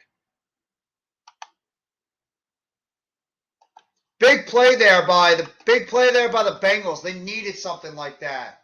Good play there by the linebacker, 59. I'm not sure what his name is, but that was a hell of a catch there. Bad decision by Brissett. He should have held on to the football. Bengals now at their own 49. 2 wide up top, 1 down below. Burrow in the shotgun, takes the snap, drops back, short pass, Mixon now. And he's going to get only to the line of scrimmage. Good tackle on the outside by Gregory Newsome, stopping him short. 2nd down and 10 for the Bengals offense. 1:34 left in the first half. Bengals are going to try to hurry it up a little bit more now. 2 wide up top, 2 down below. Mixon in the backfield, flanking Burrow to his left. Burrow in the shotgun, takes the snap, drops back, throws it to the middle of the field. Caught Hayden Hurst all the way down to the 31-yard line. Bengals now rushing down the field, hurrying it up a little bit. Big catch there for about 20-plus yards for the Bengals. 2 wide receivers up top, 1 wide receiver down below. Burrow in the shotgun. Chubb flanks him to his right. Mixon flanks him. Throws it to the outside. Higgins with the catch. Gets down to the 26-yard line. Picks up about 5 yards on that play. 2nd down and 5 for the Bengals. 1 minute to go in the first half. Bengals have not been shut out in the first half at all this season. And I don't think they're going to get shut out right now because their offense is starting to hum a little bit. That turnover for the Bengals before just added a little bit of a jolt to that offense going forward. 2 wide up top, 1 down below. Burrow in the shotgun, takes the snap, fakes the handoff, drops back, and he's going to get sacked on the play. Sacked on the outside by the Browns.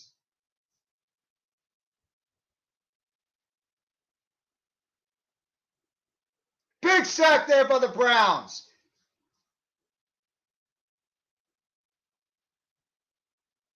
Thomas with the sack on the outside for the Browns at defensive end. Jonah Williams is struggling so bad right now in his blocking on that outside. The Browns right now are just going crazy against Jonah Williams. Isaiah Thomas with his first career sack, the rookie for the Browns on this season. Obviously, he's going to get his opportunities with the fact that the Browns teams are going to be so worried about Myles Garrett on the other side. That's a big sack. It's going to drop the Bengals back to 3rd and 14. Remember, the Browns are going to get the ball in the second half in this game. Burrow in the shotgun. 3rd and 14 for the Bengals. Big loss there for the Bengals offense. 3 wide receivers up top, 1 down below. Mixon in the shot. Burrow in the shotgun. Mixon flanks him to his right. Burrow takes the snap, drops back, throws it short. And it's going to be Evans making the catch. He's going to get tackled on the outside. That was P. Ryan actually getting at least over to the 29-yard line. McPherson's going to come into the kick, trying to at least get some points on the board. 37 seconds left in this first half for the Bengals. Bengals are actually going to go for it now. Might actually go for it at 4th and 9. But I think they're going to call a timeout on the play.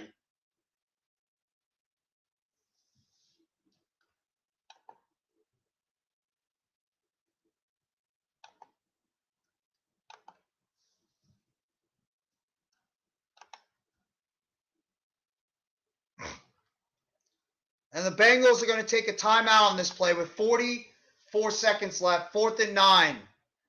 Next week on Monday Night Football, you're going to get the Baltimore Ravens against the New Orleans Saints in New Orleans, LA. Have to wonder if Alvin Kamara is still going to be a Saint by then. Is Andy Dalton still going to be the starting quarterback? Have to wonder what's going to happen this trade deadline tomorrow. Who's going to be where? Who's going to be doing what? And Evan McPherson, who's 11 for 13 on the season with his long being 59 yards in week 1 against the Steelers, is going to get his opportunity to put some points on this game on the scoreboard for the Bengals, so at least they're not going to be shut out.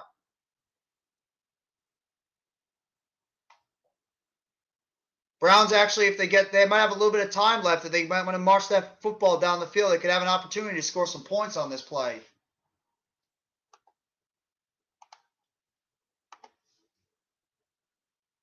It's going to be a 47-yard field goal for McPherson and the Bengals.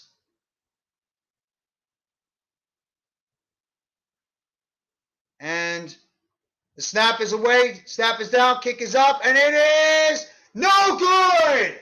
No good! McPherson kicks it wide right, and the Bengals can't cash in on the opportunity. Again, the second time in this game where a team has the opportunity to cash in after a turnover, and they can't get it done.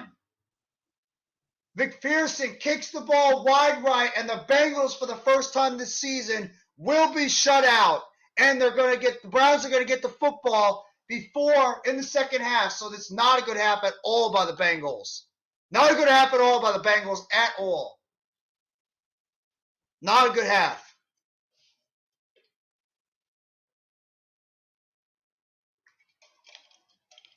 Browns might actually try to add on some points in this. They still got 40 seconds left. 2 wide up top, 2 wide down below. Brissett in the shotgun. Hunt flanks him to his left. Brissett takes the snap, drops back, middle of the field. Hunt catches it. Hunt to about the 40. It's going to get to at least about the 49-yard line of the Browns. Picks up the first down on the play. Browns call another timeout. They're going to have an opportunity to get a kicker. I believe Parkey's the kicker. Cody Parkey, I think, is the kicker for the Browns. So they call their final timeout in this game. Or in the first half of the game. In the first half.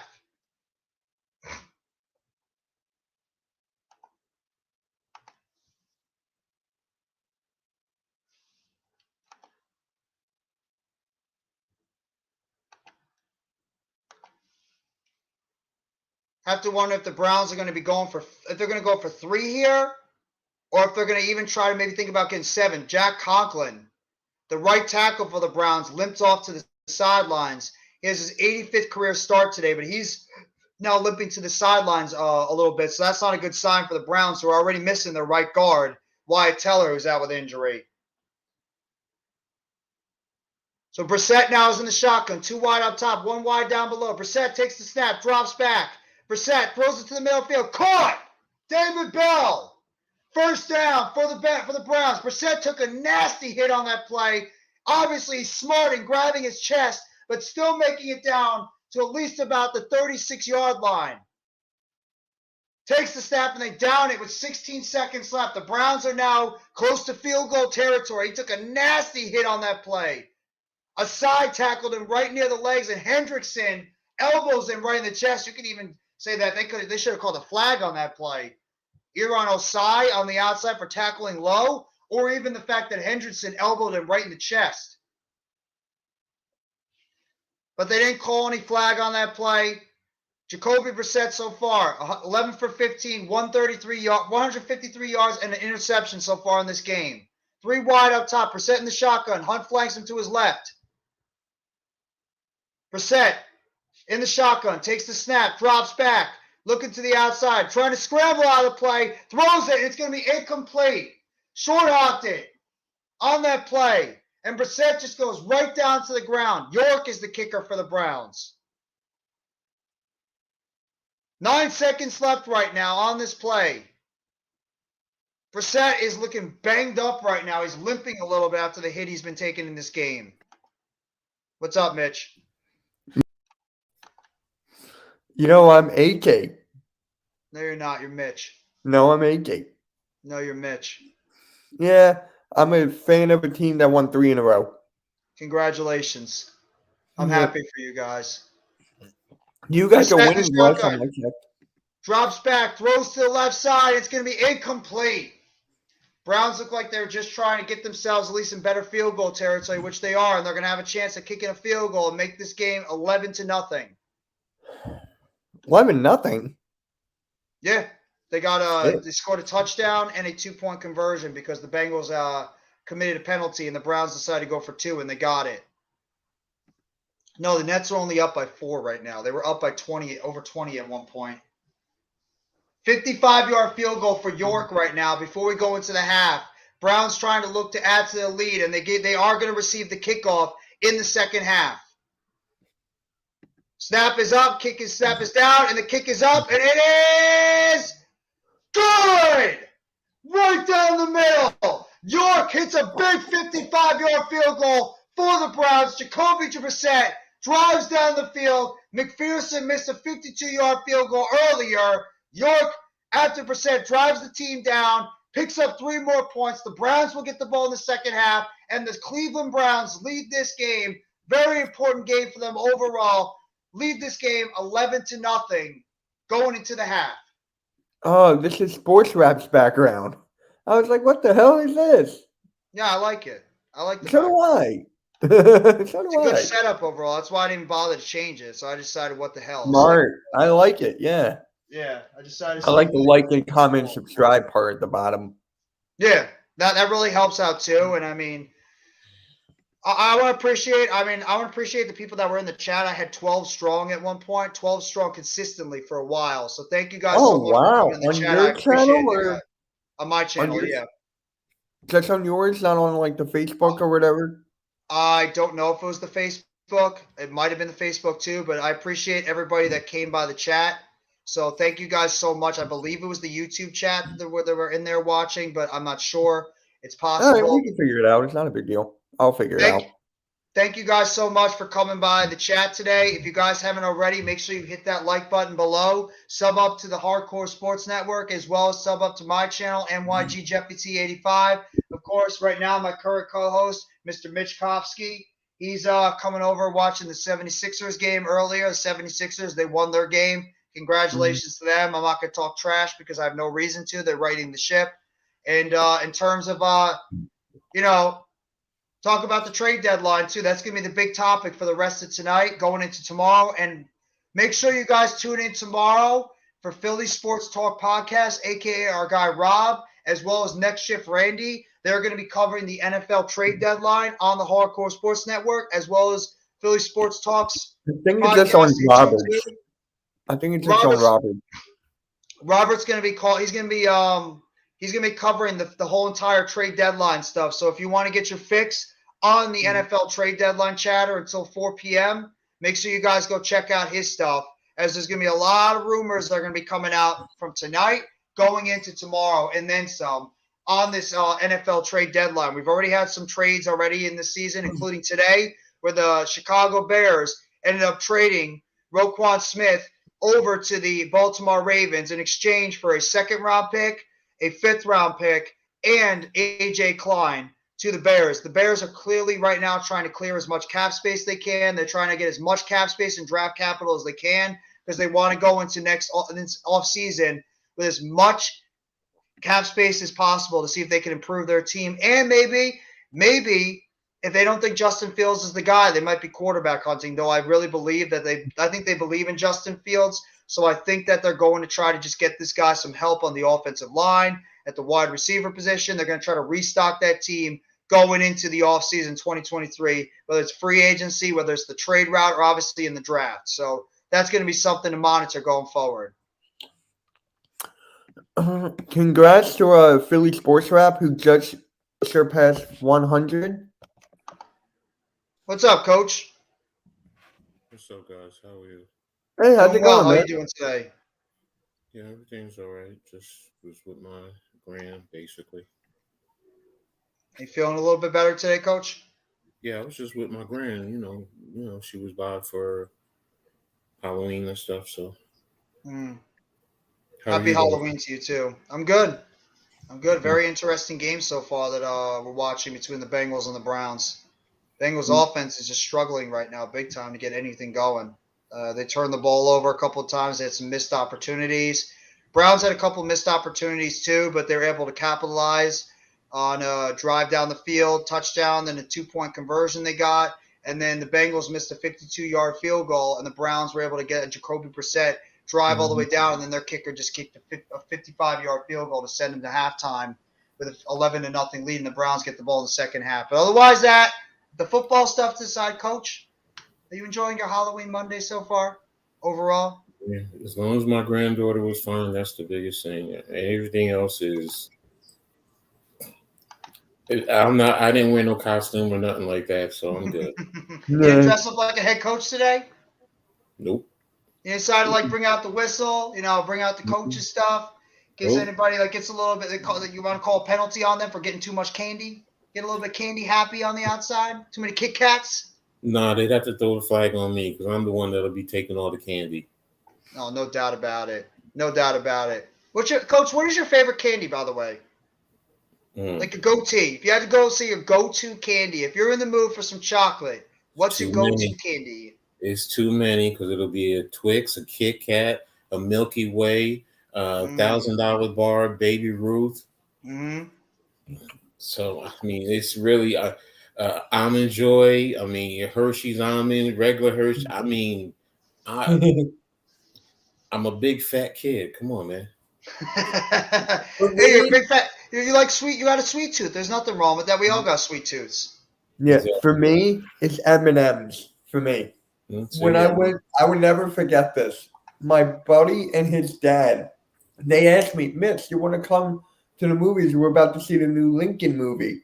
I'm like, "Yeah, sure, I'll come." So I get myself a bag of M&M's, right? So we're in our seats. I'm trying to open the bag, and it's stuck. So I pulled it as hard as I could. It exploded in the person in front of me. Ooh. And I'm like, here, you want free chocolate? You played it off because you was pissed. Yeah. I was like, free chocolate. Free chocolate. I'm not eating this whole thing. It's free chocolate. All right. Free chocolate, yeah.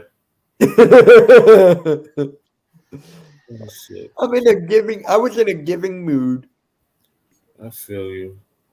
Coach, I saw the news that you put in the group chat earlier on about the fact that the Texans are asking now for a second-round pick for Brandon Cooks. No way in hell should the Giants even entertain that.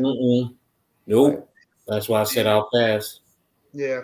I'm starting to think we're not making a move. I think we're standing pat at the trade deadline, unless the they come down a little bit. Yeah, I mean, right now it's starting to look like, nothing's going to happen because they want to, keep all their draft picks and continue with the process. They don't want to give away the farm. So I'm not mad at it. Just would I'd like to see some more receivers? Yeah, because, we got spoiled. Come on, let's be real. We're 6-2. We weren't expecting that. Yeah, I agree. You thought you were in 3 games, maybe 4 to start the season. We all would have taken that. So, what do you think about the Ravens, though? Oh, that was a great move by them getting Roquan Smith. I think they noticed that the Bengals are starting to catch a little fire right now. I know that they are a little bit banged up. They just lost another cornerback. Awuzie just got hurt in this game. Mhm. Eli Apple's hurt, but he sucks, so it's not really even that big of a loss. But I mean, the MarrChase is right. The MarrChase injury is hurting the Bengals, but they are in a divisional race. The Bengals find a way to come back in this game and win it. I think the Ravens pretty much look at this as they might see Roquan Smith as like a missing piece in the middle of that defense, and maybe a linebacker they can build in the middle, because that's what the Ravens have all really been about, is having a very solid middle linebacker in their defense. Obviously, Ray Lewis being one of them, and Terrell Suggs being another guy that played in the inside or the outside at times. So they probably look at this as a foundational building block. And for the Bears, I think the Bears are just trying to get rid of anybody that will either cost them money in this offseason that they're not planning on signing, and I think they're trying to load up on draft picks because they're going into next offseason expecting to try to reload this team, especially if they believe Justin Fields is their quarterback. They're going to have over $100 million in free agency. I think you said that last night during Pat's stream. So they're going to have a lot of money. They're going to have a lot of cap space available. They're going to have many draft picks. So that team is going to be looking like probably the most active team in free agency, as well as maybe the trade route, and as well, especially in the draft. So the Bears are just going to be looking to upgrade that team. And actually, if Justin Fields is the guy, I think they're going to be not in a bad position overall, because if you got the quarterback at least and you believe in the head coach, you're already in the right position. You just got to get some offensive linemen to help out Justin Fields. Got to get that guy some more playmakers on the outside, because they got a decent running game, but besides Mooney, they have nothing in terms of playmakers. They got to get that guy a legit number one receiver. Cole Kmet's not doing it at tight end. Get him another tight end to play. They need to do upgrades all over the place. If you really believe Justin Fields is the guy, get that guy some help on the offensive line, and especially if that playmaker is on the outside. No, I agree with that. I mean, it's a smart move by Chicago. So, I personally, you know me. I said I wanted him. So, if we could have gotten him, that would have helped out this defense immensely. But, I also understand you're not giving away the farm. I mean, they got what, a 2 and a 4? A 2 and a 5, and they traded away AJ Klein, who was actually on our practice squad a couple of weeks ago. Okay, yeah. So, I mean, that right there. I know we have 11 picks, but still, a 2 for me was. I mean, no.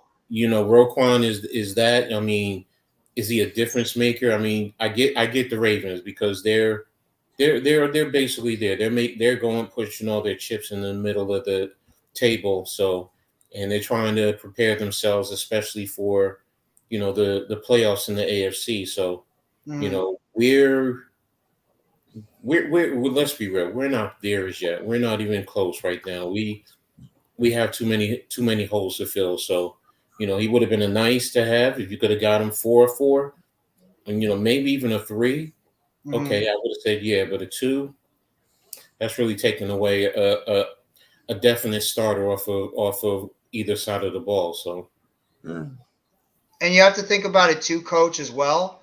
The Giants are not in position right now to trade away draft picks because of the fact that there are going to be a lot of free agents on this team next year that they might be losing. So they're going to need some of these draft picks to go out there and replace some of these guys, because we're not going to be making all these moves in free agency to try to add more players on this team. So the Giants need to keep these draft picks, because that's where your depth is going to come in. That's where you're going to be finding some key replacements. So I'm not trading a second-round pick. I'm not trading a first-round pick, obviously.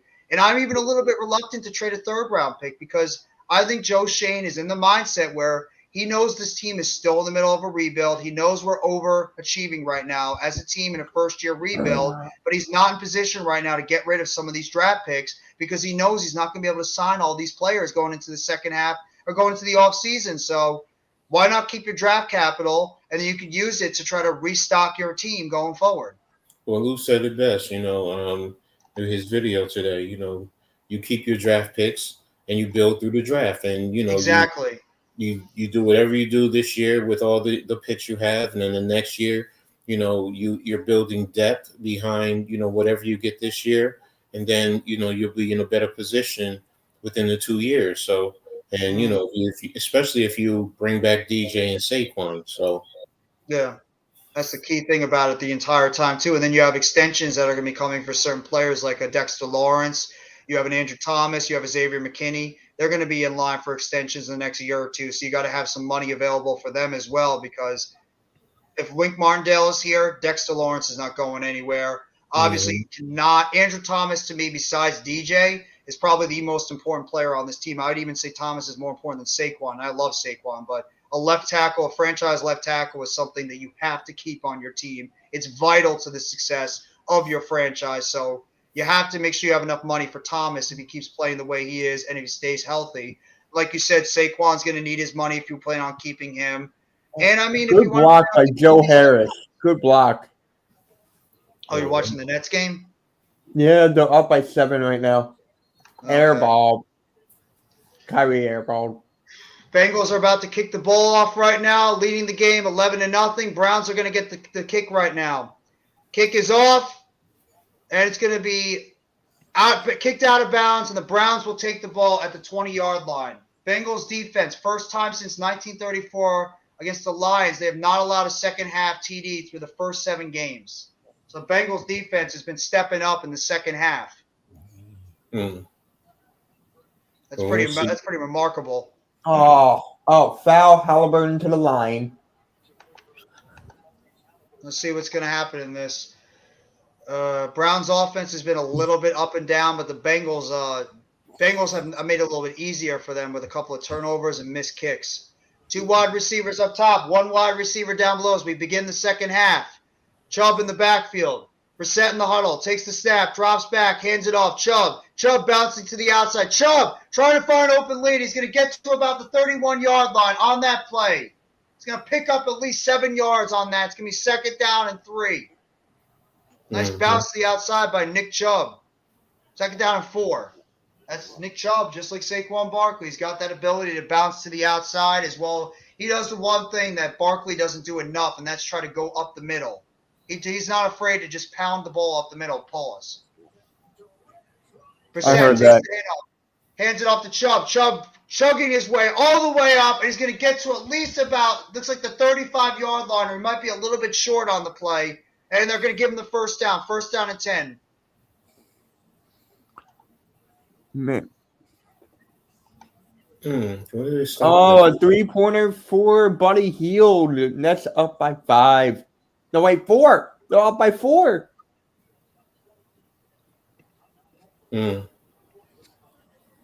Also, not giving him the first down. Looks like he's going to be short by a half a yard.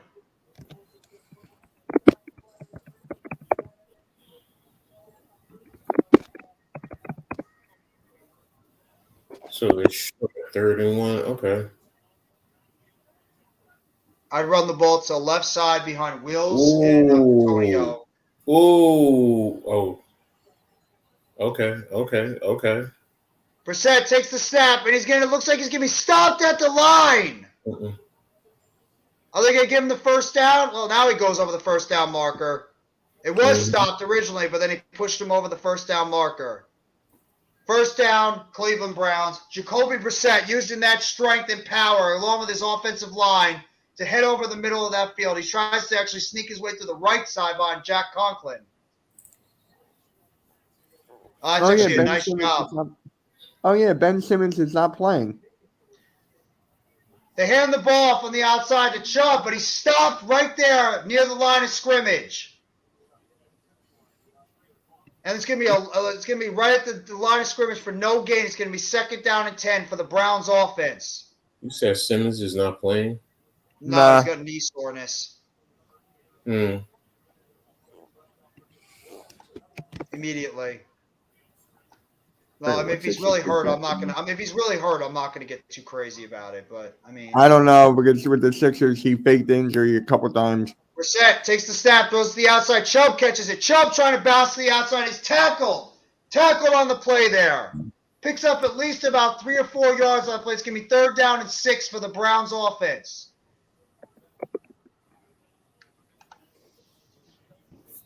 Oh, your Sixers won today? Yeah, we won 3 in a row. MB did not play in 2 out of the 3.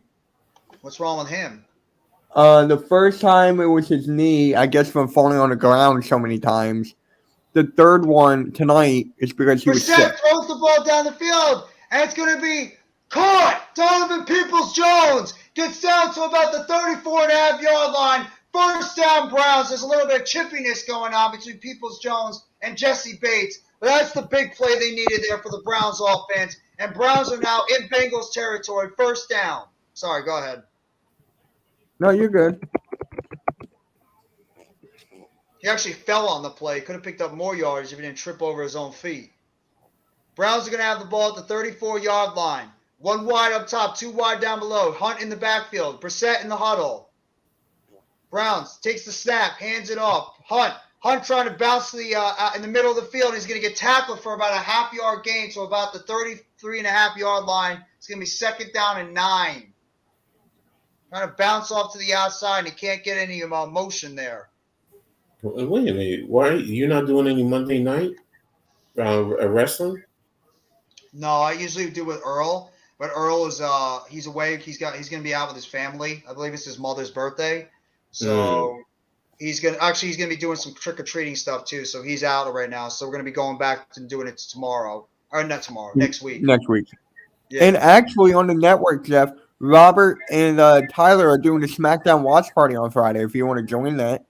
Yeah, I heard that. But Friday's usually the day that I just chill. I don't usually do any live streams. I might just use Fridays like a chill day for me. Like Fridays and Wednesdays are usually the 2 days I just try to stay off going live. But we'll see. Yeah. Tried another run play on that one, and they stopped. It's going to be 3rd down and 6. They only picked up 1 yard on that run. Albert Pujols officially just retired today.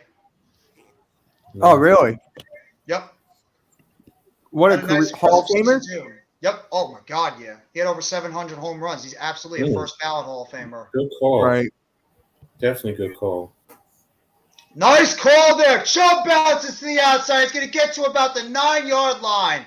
Completely faked him out there. Brissett looked like he was going to run the ball, handed it off, completely faked out the defense. Chubbs runs out to the left side, gets to about the 9-yard line. Good call there by Kevin Stefanski and the Browns offense. Completely fooled that entire side. And Jedrick Wills blocked off 2 Bengals on that play. Good block there by Jedrick Wills. Ran a nice split zone play. And Batonio as well. That left side of that offensive line, Batonio and Wills did a good job to block off the Bengals outside. That was a good shot by Matherin. Nets up by 3 with the 1:36. Chubb's going to get down to at least about the 3-yard line or so. 3.5-yard line. It's going to be 2nd down and goal for the Browns offense. Kyrie missed a 3. I'll make sure I have my reaction to the Nets game tomorrow. So if anybody's curious about that, tune in. I'll be going over the film or the highlights and stuff later on, and I'll have my reactions to the Nets game tomorrow morning on their game against the Pacers. Oh, that. 1 wide up top, 1 wide down below. Brian in motion. Brissett fakes the handoff, drops back. Now he's running it. Low. To the outside, he's going to dive for it. He's going to be in. Is he in? Touchdown! Touchdown! Browns. Jacoby Brissett dives to the pylon, and the Browns extend their lead 17-0. Well, there goes. There goes that not scoring in the second half. It's over on the first drive. Hogan's Heroes. Nice job there by Jacoby Brissett. Very nice job. Yeah, he's slower than I thought, though. Yeah, he is.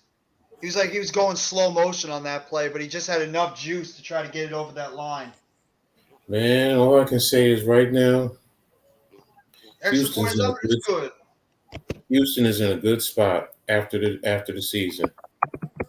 The Texans? I can't see Cleveland, even when whatchamacallit comes back, I can't see them making a big push. I mean, they'll be in the top 10. Houston's going to get 2 top 10 draft picks. So they're giving up on David Mills? That's not what I'm saying. I'm saying they're going to get 2 top 10 draft picks because remember, they got Cleveland's, right? Yes, they do, from the Deshaun Watson trade. Yeah, that's what I'm talking about. It's like, no matter what they do, they're going to have theirs because they're They're number 2 right now. And then Cleveland is, I think, in the top 5?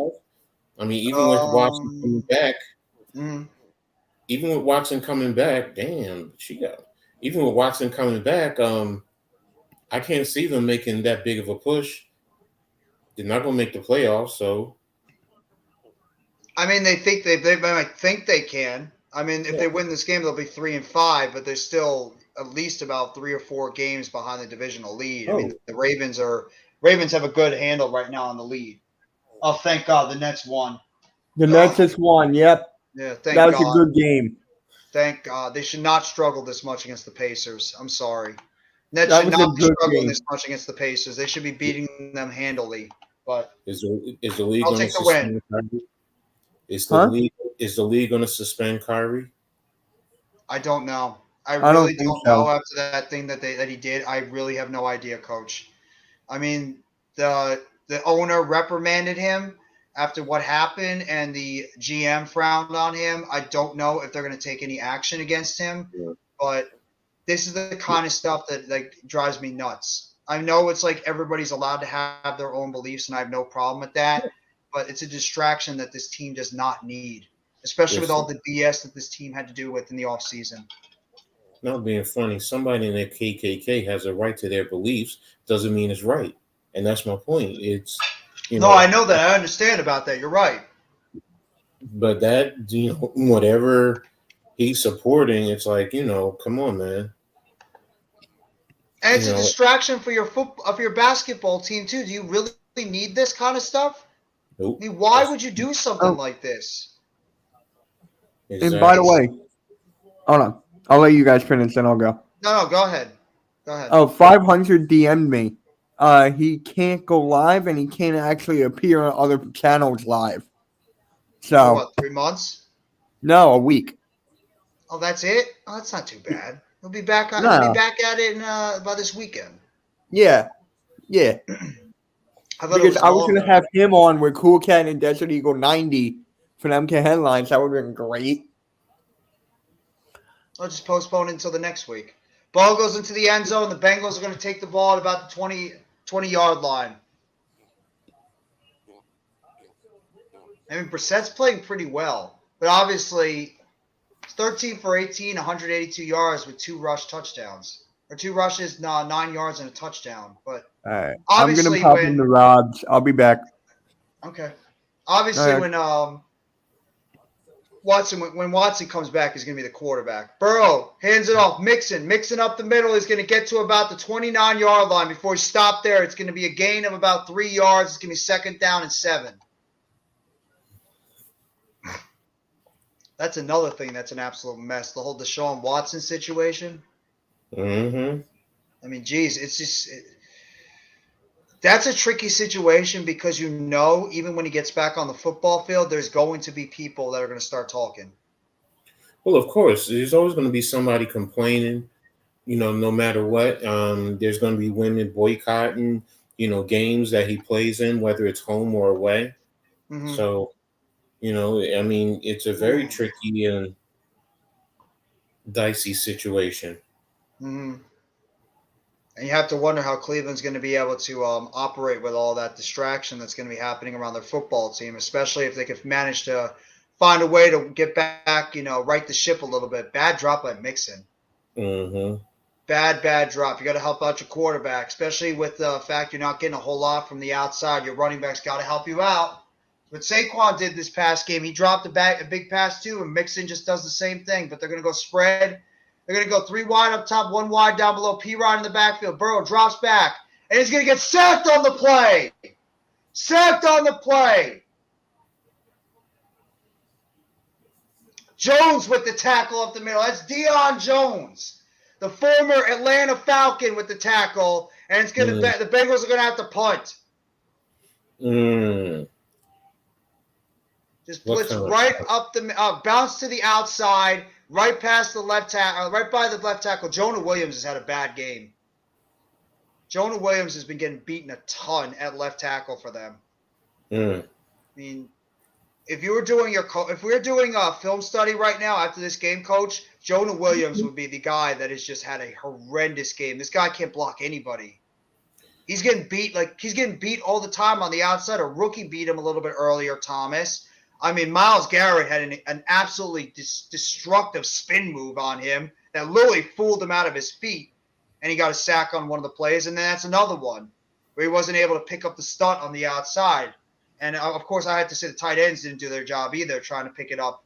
And then Burrow's just been getting harassed in this game. But Peoples-Jones gets down to a 40-yard line. That's where the Browns are going to have it. What do you think about that play, Coach? With the spin move, the last drive overall with the Bengals. The stunt was the drive was it was uneventful. I mean, they're not really showing anything. They seem that they don't have any energy. Yeah. This is a division game. You know, you should be up for a division game, and they're not up for it. So, and it just leaves me wondering what's going on. Why are you not up for this? I really can't call what's going on with them. Do you think that the fact that they're missing MarrChase might have taken a little bit of a zap out of that offense? Of course. If you're missing Chase, yeah, it's definitely going to take something away from you. So, I mean, you know, you see what Chase can do, you know, offensively, you know, defensively, what he does, how he helps the team. So, I mean, it's a lot. And it just seems like that they're not getting as many of those open plays like they were before, and it just shows the value of how important MarrChase is to this offense, because we figured, not having Chase out there is going to hurt this team, obviously, when he's as talented as he is. But, I mean, you figure T. Higgins and Tyler Boyd, they're still very good receivers. They can be able to win the one-on-one coverage, even beat double teams. We talked about how good Higgins is, that he should be a number one in the league if he wasn't already playing on the same team with 2 other number ones. But right now, they're struggling a little bit to get open against this Browns defense, who's missing their best cornerback. And the Browns are missing some key players on this defense. They're missing Denzel Ward, who is their best cornerback on their team. So you figure that Higgins and Boyd would start being able to exploit some of these advantages on the outside, but they're not. But it also has to do with the Bengals' offensive line just not protecting. And they're not doing a good job at all protecting. Burrow's getting harassed the whole game. I mean, again, that goes into what I just said. You know, like why are they not amped up for this game? It just doesn't seem like they want this game. No. And it seems like they're going through the motions. Good play. Browns right now are out. They have more yards than the Bengals, 272 to 95. Handoff right there. He's going to get tackled at the line of scrimmage. Good play there by Sam Hubbard. I'm a big fan of the Bengals defensive ends, Sam Hubbard and Trey Hendrickson. I think they're one of the most underrated duos in the league. I don't think they get the respect that they deserve. They're really, really good on the run and the pass. And good job by Mike Hilton coming off the slot, too. Brissett in the shotgun, 1 wide down below, 2 up top. Brissett drops back, throws to the center field. Caught! Peoples-Jones right past the half-yard line. 50-yard line. He's going to pick up a first down for the Cleveland Browns. Brissett is starting to feel it now on offense. Good throw there. Here they come. 2 wide up top, 1 wide down below. Hunt in the backfield. Brissett in the huddle. Brissett takes the snap, hands it off. Hunt, and he's going to get tackled for about a half-yard gain on that play. Jesse Bates comes up from the safety position to make the tackle, and it's going to be 2nd down and 10. No gain on there for Hunt.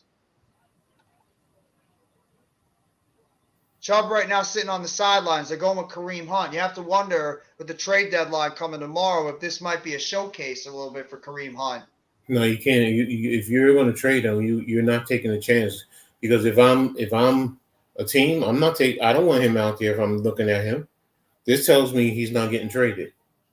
Hunt takes the handoff. He's going to bounce off to the outside. He's going to get down to the 34-yard line. First down, Browns.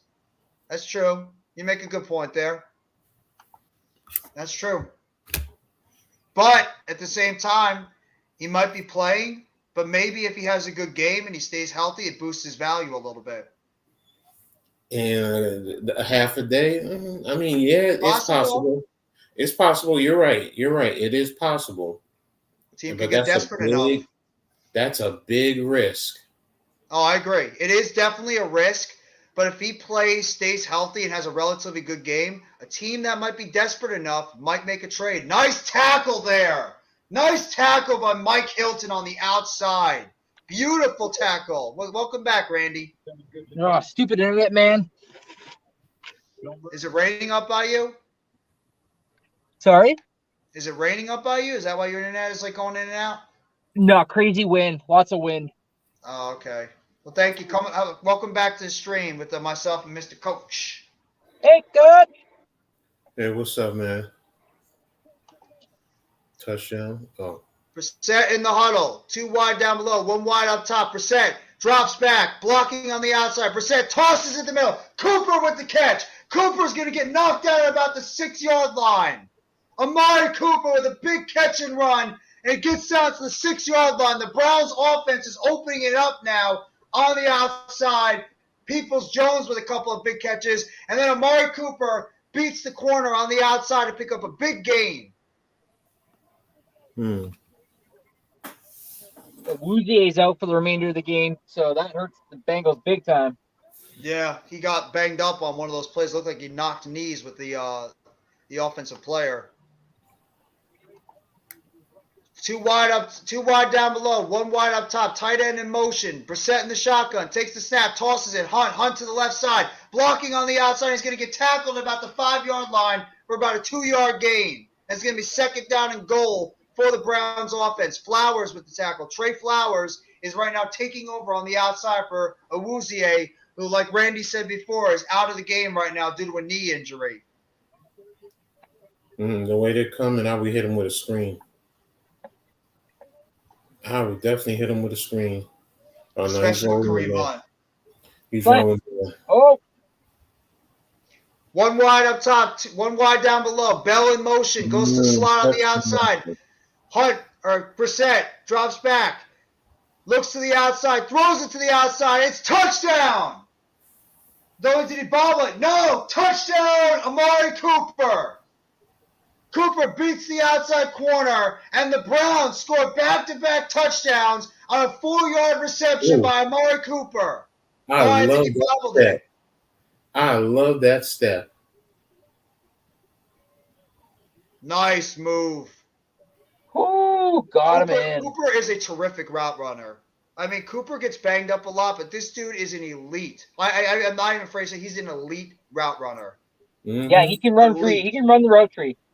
He is. That's why he's so good, because he's not the fastest player. He's not the biggest player. He's not the quickest player, but you know what he is? He's an excellent route runner, and that's why he's able to get in and out of his brace consistently and get open a good amount, because his route running is that elite.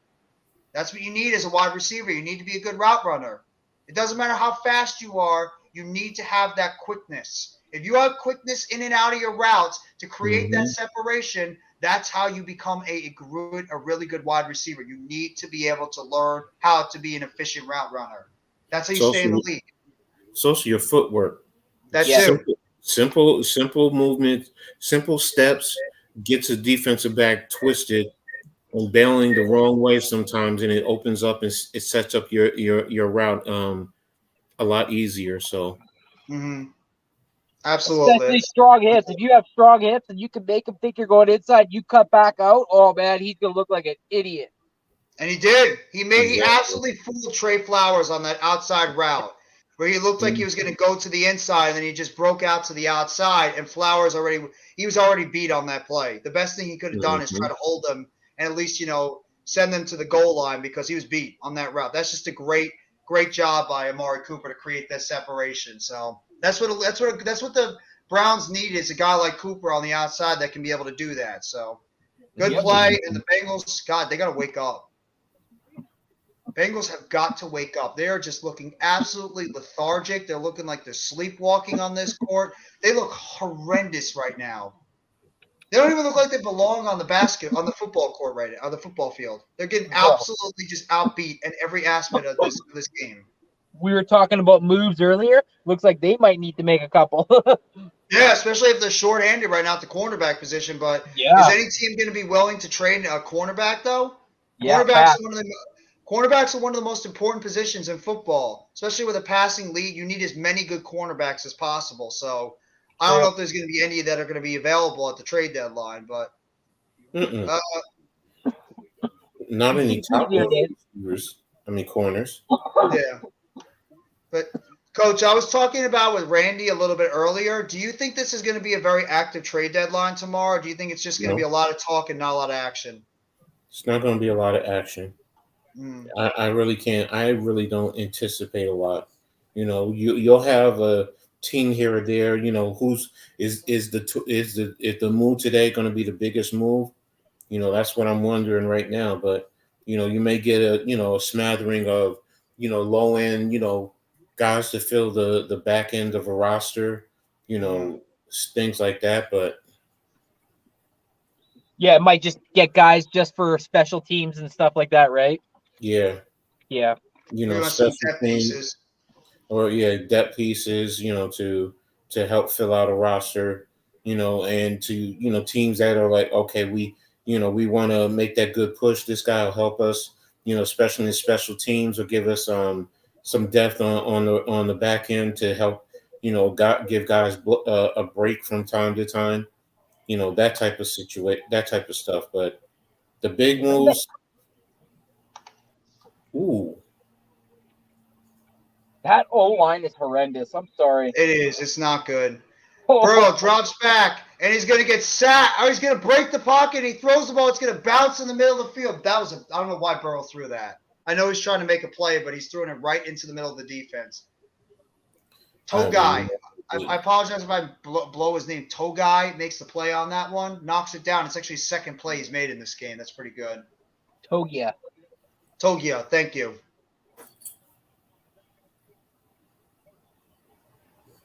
One wide receiver up top, two wide receivers down below. Burrow in the shotgun. Mixon in the backfield, flanks him to his right. Burrow takes the snap, drops back, throws to his right. Caught. Hayden Hurst. He's going to get at least about 2 yards short of the first down. He got some of that yardage. There. It's going to be set. Third down and 2. Third and 1. Or third down and 1. My apologies. You're okay. Oh, Almighty says you got a new mic, so you say you sound a lot more clear than you did last time. I'm inside the house. I didn't realize it. It's Oh, you're talking to Coach? Sorry. I'm on my laptop also, so I'm not on my PC. So Bengals are spreading it out. 2 wide up top, 3 down below. Burrow takes the snap, drops back, trying to scramble out of the pocket. Flag on the play. Burrow's just dancing in the pocket. It looks like he's going to try to scramble to the outside. He's going to pick up the first down, but there's a flag. Wonder if there's going to be a flag in the secondary. Nope. They're going to call offsides on the defense. Somebody on the Browns jumped off sides. Clowney. The Bengals are going to get a new set of towns. Oh, it's Jadeveon Clowney? He was already lined up offside. Yeah, he's in the neutral zone. He does it a lot. I noticed that of a lot of players in the NFL, Clowney does that often. He's a guy that gets caught a lot of those neutral zone infractions. Well, I mean, you're squeezing the edge. That's the whole point. Yeah, you're fighting for every little blade of grass. That's for sure. Exactly. Trust me, I know. That was one thing that I did. Yeah. I always got as close as I could so I could, get off the ball quickly and get into the backfield as quick as possible. That's fact, Coach. I was the same way. I had guys be like, he's offside. He's offside. And I'm like, worry about your own fucking play, homeboy. Oh, drops back. Play in the middle. He's going to throw it. It's going to be caught. Trey Taylor. No, it's That's one of their backup receivers. Irvin makes the catch. And he's going to get down to at least looks like about the 45-yard line. First down, Bengals. My apologies, guys. No. Wow. He's getting harassed right now on the field. Yeah. He is getting absolutely harassed. 3.4 sacks per game, tied for fourth most in the NFL. 4 times he's been sacked in this game. Burrow dropping back, takes the snap, hands it off, Mixon up the middle. And he breaks a little bit of tackle, but he's brought down by Jadeveon Clowney on that play. It's going to be second down at about 5. Maybe they should get back to running the football a little bit more.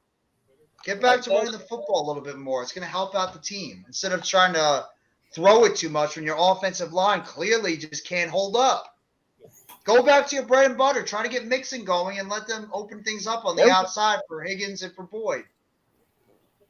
2 wide up top, 1 wide down below. Mixon flanks Burrow to his right. Burrow drops back. Burrow short pass. Mixon will pick up the first down and then more. He's going to get down to about the 23-yard line. First down, Bengals. Yo, Randy, enjoy your Victory Tuesday tomorrow.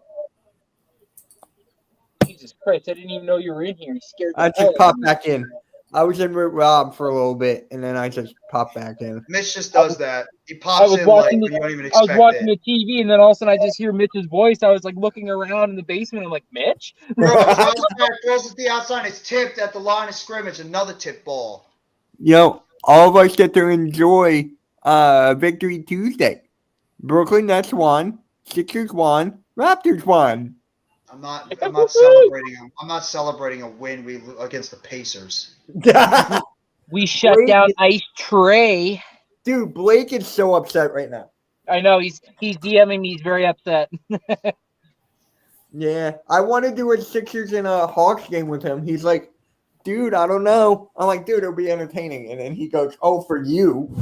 Burrow spreads it out. 3 wide up top, 2 down below. Burrow drops back, throws to the outside. Caught Irvin.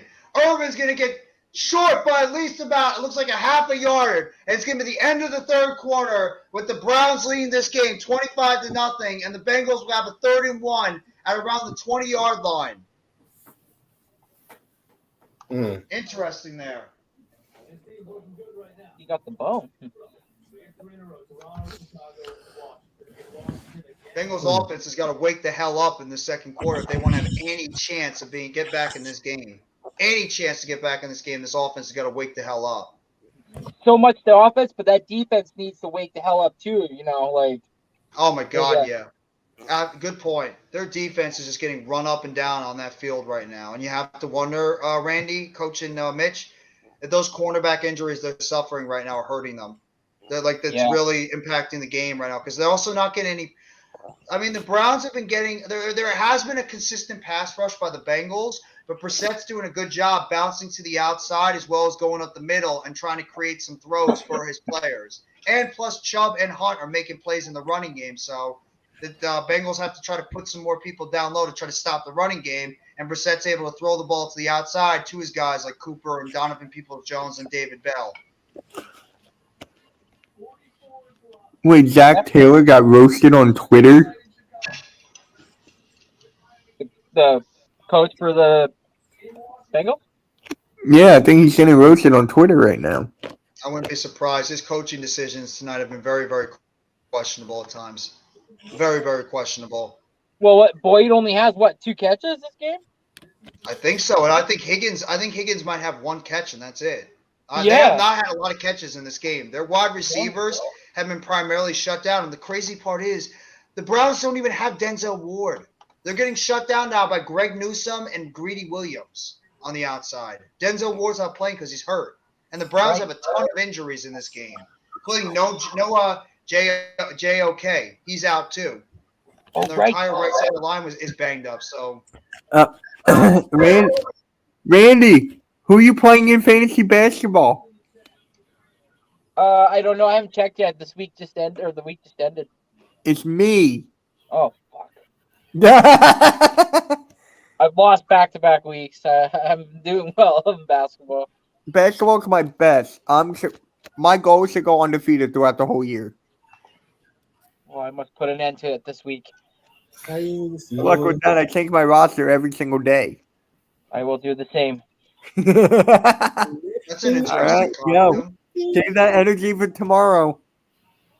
I know nothing. I know. MK headlines. Me, you, Furler, Cool Cat, and Desert Eagle 90. Oh yeah. Bengals are going to have a 3rd and 1 right now. They're going to run it, and Burrow's going to take the ball up the middle. He's going to pick up the first down at the 14-yard line.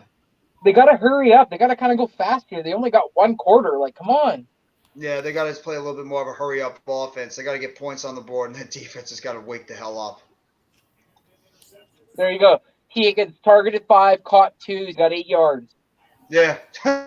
You're not winning if T. Higgins can't even get double-digit numbers in terms of receiving game. They need to get him more involved in this game. That tells you that he's getting double teamed. Oh! 2 wide on the outside, 2 wide down below. Burrow in the shotgun. Takes the snap, drops back, looking to he scrambles out of the pocket. Burrow throws to the outside. It's going to be caught. Touchdown. Tyler Boyd on the outside gets the touchdown. The Bengals are on the board. 25-6. 13-yard reception for a touchdown by Tyler Boyd. How would you come off of him like that? Now, let me see the coverage. No, Emerson Jr. almost had that pick. Ooh. Oh, you know why, Coach? He was checking out Mixon. Mixon was open, too, so he went down low to try to cover him in the flat, and then there was 2 guys. I was actually tipped it. He tipped it. Newsom tipped it. There's somebody behind you. You cover who's behind you. I was just pretty much caught no man's land on that play. You Kick is up, and oh my God, he missed the extra point. Oh my God. Oh my God. That's my kicker. Fuck. Wow. That's the second one he's missed today. Yeah. I already lost, so it doesn't matter. Mm-hmm. They needed that. Damn it. Now they might. Wait, so he missed an extra point earlier, or he missed a field No, goal? he missed the field goal. I missed the field goal earlier. 52-yarder, I believe. That's what it was. Yeah. Yeah, he missed it, and then the Browns drove down later in the field, and they picked up a 55-yard field goal by their kicker. McPherson going bye-bye? No, they're not going to cut him. He's not having the year like he did last year. What's going on, Dom? Hope you're doing well, and hope you're having a fantastic rest of your night. Nano Joe, thank you as well for coming by. Appreciate you coming by the stream tonight. Thank you so much, bro. I hope both Nano Joe and Dom Lancaster, hope you're having a fantastic Monday and you're having a very happy Halloween. I wanted Grady Williams on the Giants in the draft. We got his older brother. Rodarius, so I just don't understand. Why does Almighty want everything? Because he's a Giants fan. And he wants to see his team get better. And when he sees his team, he wants to get everybody. He's greedy. It's like a kid in the candy store. He wants all the candy. Give me all the candy. I want all the what happened when you guys know what happened when Ben Simmons was in the candy store. Quiet, Mitch. Oh, what's Westbrook, bro? That's a Westbrook, bro. Hey, you know what? We won the game today without Ben Simmons. I'll take it. Even though it's against the Indiana Pacers, maybe a win will actually spark that team because that team needs some life the way they've been playing. Who do you guys play next? I believe we play the Chicago Bulls tomorrow night on TNT. It's going to be on TNT, so. Do you want to stream that game? No, I've got the Heart of the City tomorrow night. Oh, I forgot about that. Coaching on Popular Opinion Sports. I was thinking about it, but no, I'm going to be doing the show with Popular Opinion Sports and Coach tomorrow night. But we'll be watching the game. The game will be on, and there will probably be some reactions during the game. Oh, this is a good question. What? What is your thoughts on Jalen Hurts? Does he scare you? No. Who? No. Scare him? Why the hell would we be scared of him? Did you see what he dressed up for Halloween? That's what I thought, Randy. He's going to dress up as a quarterback that's going to be throwing picks when he plays against the Giants. Oh, Mitch, God. Mitch, let me explain something to you about me. I fear no man. I don't care if it's Lawrence Taylor, Reggie White. Every man is mortal, and they can be taken care of. Gotcha. Okay. See? I just thought it was funny. I thought it was funny. Because today's Halloween. That's why I only thought it was funny. Oh, you're talking about for Halloween. Oh my it's- God! And Flowers is out now. Huh? Wait, what happened? Trey Flowers is out for the remainder of the game. Oh my God. Wait, what? What happened So- to him? I didn't say it. Just said on. They just showed him on the bench sitting with the guys, and it said on the bottom on the ticker said out for the remainder of the game. So Eli Apple before the game was out. Then they lost Awuzie during the game, and now they just lost Flowers. I'm not scared of anybody either. I'm not scared of the Cowboys. I'm not scared of the Eagles. I'm not scared of anybody. Back. Run up the middle. Chubb. Chubb is going to get down to about the 26-yard line on that play. And another defender looked like he was limping a little bit. Hill with the tackle on that play. Bengals better be careful. They're starting to run out of defense. They're starting to run out of defensive backs. Yeah, but we might be right. They might be going to get one tomorrow. Yeah, that might have, if they keep losing defensive backs at this rate, they might have to make some type of move for a reserve corner, depending on how banged up these guys are. I don't know. Flowers has got his helmet back on, so maybe he is going to be able to come back in. I don't know. You know what they say? Every team's got their price, right? So, if you're willing to cough it up for, you're willing to potentially get a guy. Absolutely. Chubb up the middle. Chubb is trying to bounce the outside. Chubb almost breaks the tackle, and he gets tackled at about the 26-yard line. It's going to be 3rd down and short for the Browns offense. Come on, you got to stop him here. Take him out on 3rd and 2. He's your power back. They like to they're spreading the ball out a lot more, and that's where they usually put Kareem Hunt in. I don't know why. They're spreading the ball a lot more. If they run, he's going to the outside. This is more likely a pass. Oh, Randy, the score is 61-181. Hunt in the slot, one wide up top, one wide down below. Brissett in the shotgun. Takes the snap. Hands it off. Hunt jumps over a defender, and he's going to get down to about the 35-yard line. 1st down, Browns. Nice job there by Kareem Hunt. He started outside and cut it back. Nice hop. Nice was run there by outside Kareem zone. Hunt. That was outside zone, just like I said. And look at that. Von Bell actually was going in for the tackle, and Hunt just jumped right over him on that play. Yeah, He's going for the tackle blitz on the outside. Good play there by Kareem Hunt. I don't even scout these teams when they're so predictable. That's the coach in you. Dexter Loomis is on Raw. Brissett takes the snap, hands it off. Chubb, and Chubb's going to get tackled for a loss on the play. Carter with the tackle, and it's going to be 2nd down and 11. It's getting a little chippy now between the Browns and the Bengals. I like seeing that. I like it when it gets a little chippy on the football Here's field. Mr. Looky Loo. And they're showing Deshaun Watson now. Oh, God. I just think it's crazy that the Browns signed him to that huge deal. I think they're out of their damn mind. I just can't figure that dude out, man. You got all that money. I get you going to the massage parlor. Yeah, okay, fine. I ain't mad at you there, but come on, bro. They gonna give you the happy ending? Yeah, go somewhere if you want to find a honey for a happy ending. All you got to do is just hire somebody. Yeah. Exactly. I could pick up my phone right now and type in escorts, and a whole plethora will come up. Exactly. I would do the same, but my wife's right here, so I'm just gonna pretend like I wouldn't. Hey, honey? There's gonna be a hand coming in the background, smacking you upside the head if you say anything. Yeah, frying pan more like it. Or frying pan, like either one. Oh! Oh! Brissett takes the snap, drops back. Brissett looking down, throws it down the field, and it is caught. What a catch by Amari Cooper! Gets back on his feet, but he's going to be down on the play. What a catch by Amari Cooper! Outstretching his hands. Who ain't fast? Wow! Who ain't fast? That was a brilliant catch by Amari Cooper. Loaded off of that. Yeah, he wasn't even going, and all of a sudden he's like, whoa. He beat Hill on the outside and Von Bell, straight line speed, went down, grabbed that football, picks up the big 1st down for the Browns offense. What a play by Amari Cooper. Wow. Game, set, match. That was brilliant on the outside. Cooper's got 5 receptions for 131 yards and 1 touchdown, 26.2 yards per catch. That's a big catch on the play. Now they're going to give it back to Chubb. Chubb's trying to find some room. He's going to get tackled on the outside. You know what that does? Cooper can make plays like that. It's going to open things up for the running game a lot more too.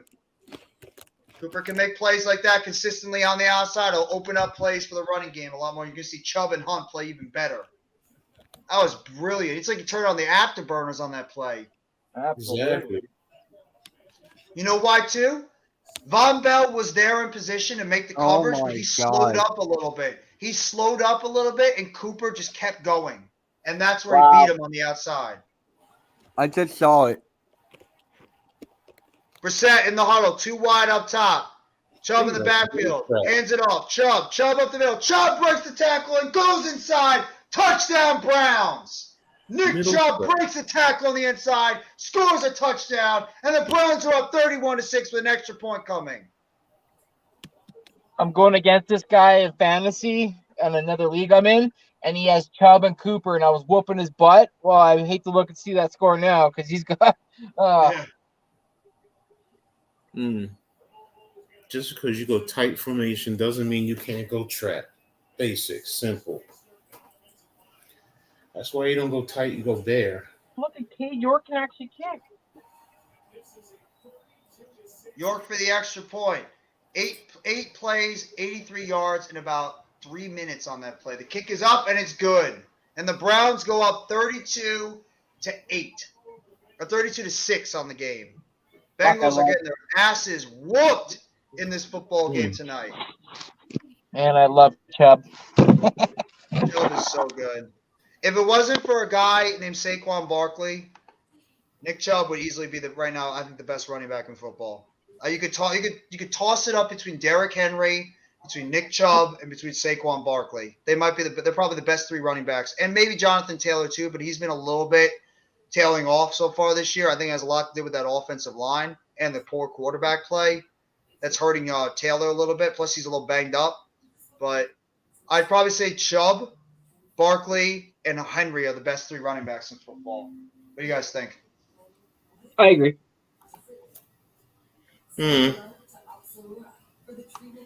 For this year or just all around? All around. Ooh, all around. Yeah, then I'll go with that.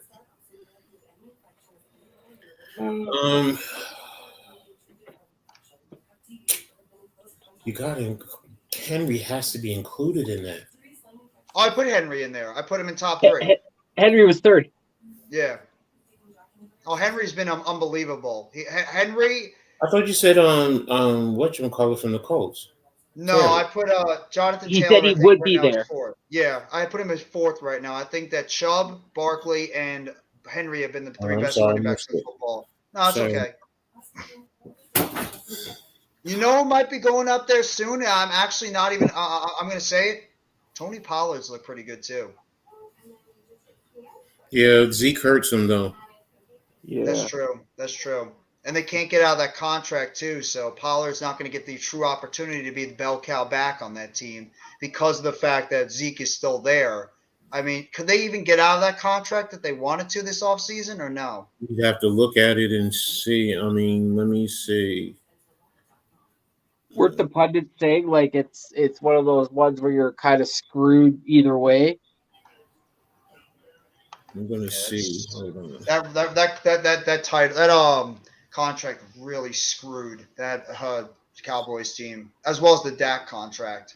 But I mean, at least Dak's playing somewhat consistent for them. So, but that contract absolutely killed them. Browns are going to kick the ball off with 8:46 and left in the game. I think this one's pretty much handled. Kick to the outside. I mean, the Bengals are literally going to have to score 3 and out, score 3 and out, and they're not going to have enough time. I mean, and Cleveland's shutting him down. Yeah, Burrow's just not been good tonight. 71% completion percentage with 663 yards, 1 touchdown, 1 interception. And T. Higgins has been an afterthought. Like you said, Coach, I think I agree with you. They probably took him out of the game plan. They said double team T. Higgins, take him out, and make the other guys beat you. Burrow throws it short, and Mixon is going to pick up a couple of yards to about the 26-yard line, 27-yard line. It's going to be second down and 10 for Bengals offense.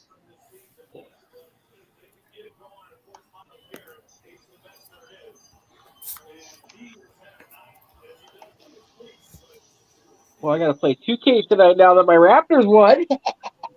Nice. Burrow in the shotgun, takes the snap, drops back, looking to his left, throwing it to his left. Caught, Hayden Hurst, breaks the tackle, but he's going to get tackled at the 32-yard line. Taki makes tackle, and they throw a flag on the play. Contact? That's going to be, it's going to be it's going to be a penalty. Unnecessary roughness, throwing him out of bounds. Yeah, I mean, it's the new 2K, the 2K23. Oh, man.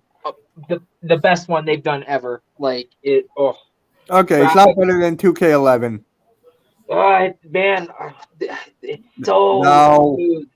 So, you got to play it. You got to play it. I'm not going to play it. You're going to play it. Even if I buy it for you, you're going to play it. No. I might get the new Call of Duty. I can't disagree with that play. That was a flag. Burrow goes four wide. Burrow in the shotgun, hands it off. Mixon up the middle of the field. He's going to get down to about the 48-yard line. First down. It's going to be second down, and it looks like about 8. What the hell is Myles Garrett wearing? He did something from Stranger Things. Oh, okay. I was going to say. Apparently, his whole front yard's all done up, and he's got a body wrapped on a tree, and it's Baker Mayfield in the Panthers outfit. It's hilarious. You gotta see it on Twitter. I gotta check it out afterwards. Dude, that guy really got to the quarterback in 2.1 seconds. That's scary athleticism. Burrow drops back, throws it to the outside. Caught! Hayden Hurst, first down. That dude, 2.1 seconds for a guy with the height of Myles Garrett and his weight, getting down there at 2.1 seconds. That dude is a freak athlete. Myles Garrett. He's a freak athlete. Whoa, the Jazz are beating the Grizzlies by 19. The Jazz are the Ferrari's team right now. I like the Jazz. I can't stand them. I don't like the Jazz either. Never been a fan of the Jazz at all. Really? Here we go. There goes that man. Burrow drops back. Throws the ball down the field. And it is caught. T. Higgins. Touchdown Bengals. That's what the Bengals needed. T. Higgins just goes up and takes the ball away from Greedy Williams. 41-yard touchdown reception for Higgins. And there you go. Bengals get the touchdown there, 32-12. Go for two. Yep. Yeah, you have to. Williams actually Greedy had good defense there. That's a man's catch. That is a man's catch right there by T. Higgins. That's the 6'4" wide receiver just going up and just plucking that football out on the outside. I love seeing that kind of stuff. Bro, he should have done that early in the game. He should have trusted his receiver many times and just threw it up for him to go body it. That's true, but at the same time, the guy hasn't had really a lot of protection to be able to do that. He's just been running for his life. That's also the problem. Yeah, he's been too busy running for his life. They're going for the extra point, and the kick is up, and it is good, barely. Jesus. What is up here? Maybe. You might, Rabbit. You might have a case. What, a pass interference? Yeah, OPI. Because if you look, Greedy's shoulders twisted, so technically that's a push-off. So if his hands were there just to stabilize and feel, then it's not. But when the body, it's the same thing on defense. If their shoulders twist or any part of their body, twists, then it's interference. But they don't really call it on offense, so. No, it's very rare you see a lot of offensive pass interference plays. It has to be real blatant. Yeah. Okay. Mitch, go see how much points I put up this week in fantasy for the hardcore sports, and I'm on bye. Okay. Yeah. All right, give me a sec. And I'm on a bye this week, so I don't play anybody. And the most points I put up this year so far, and I'm on a fucking bye. Man,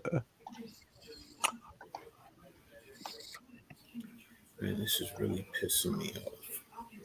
169.96. Apparently, the Rams got really lucky. Cooper Kupp could have been out for the season. Ooh. He got Careful with that. said he dodged a bullet when he got hurt during a garbage time in that Rams and 49ers game.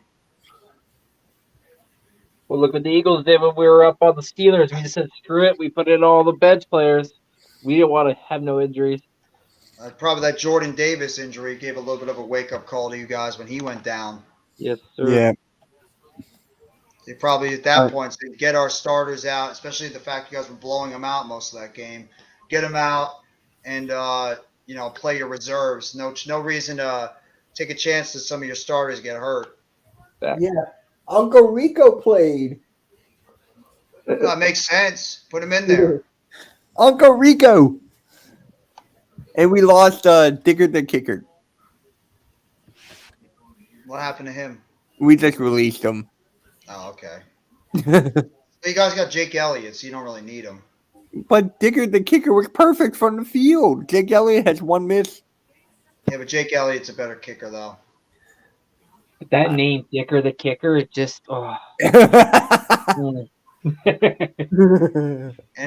South standings. Falcons are winning the division 4-4. Bucks are 3-5. Saints are 3-5. And the Carolina Panthers are 2-6. Oh my God, that division is terrible. Wow. Oh my God, that division is terrible. They go for the onside kick, and it goes out of bounds. There's a flag on the play. This McPherson kid can't buy a kick. He's in his head, man. This kid cannot buy a kick tonight. What happened now? I'm talking about the NFL trade deadline stuff, and obviously the Bears are in the news. Obviously, the Bears trade away Roquan Smith and Robert Quinn. Oh, yeah, we got Robert Quinn. Yes, you did. And the Ravens got Roquan Smith. So Randy made a good point earlier on. Do you think maybe Eddie Jackson could be the next guy that's traded away from that team? Yes. I don't know who. Some of them might want a safety. Maybe they might look at a guy like Eddie Jackson as a better guy. Chubb bouncing out to the outside, and he's going to get to at least about the 39-yard line on that play. We'll take him, and we'll give him market taps. No, they're never going to do that. Yeah. They're showing the play, the Christian McCaffrey to Ayuk. Oh, I called that on the morning show. I was like, it was for the Niners. And I was like, Christian McCaffrey, next. McCaffrey against the Rams, 34-yard touchdown passing, 94 yards rushing and a touchdown, and 55 yards receiving and a touchdown. The dude did it all. I'm going to log off. I'll talk to you guys later. Adios. Yeah, have a good night. Have a good night. Brissett, why did this happen on hands Google it off. Chrome? What the hell? And he's going to get tackled for at least at the line of scrimmage. It's going to be no gain on the play. Like when you want to click leave studio, you click it, then it says you sure you want to leave. Yes. And then it pops up again. Changes you may not be saved. Okay, I'm leaving. Why? Google Chrome is weird like that sometimes. That's all I got to say. So I got to click. I have to click leave 3 times.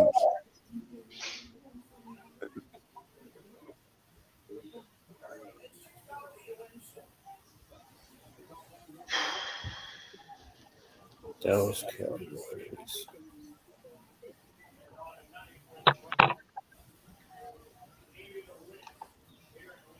Brissett now in the backfield. It's going to be 3rd down and 5 for the Browns. Obviously, the Browns are just trying to kill some clock. 32-13 right now. Browns are leading. They have the ball in Bengals territory with 5:47 left in this game. Browns trying to boost their record to 3-5 on the season. One wide receiver down below. Double tight end set. Bryant bounces to the slot on the outside. Brissett in the huddle. Chubb in the backfield. Brissett takes the snap, hands it off. Chubb And Chubb's going to get tackled for maybe about a half a yard gain. Tackled on the play by the defensive tackle. And it's going to be 4th down for the Browns offense.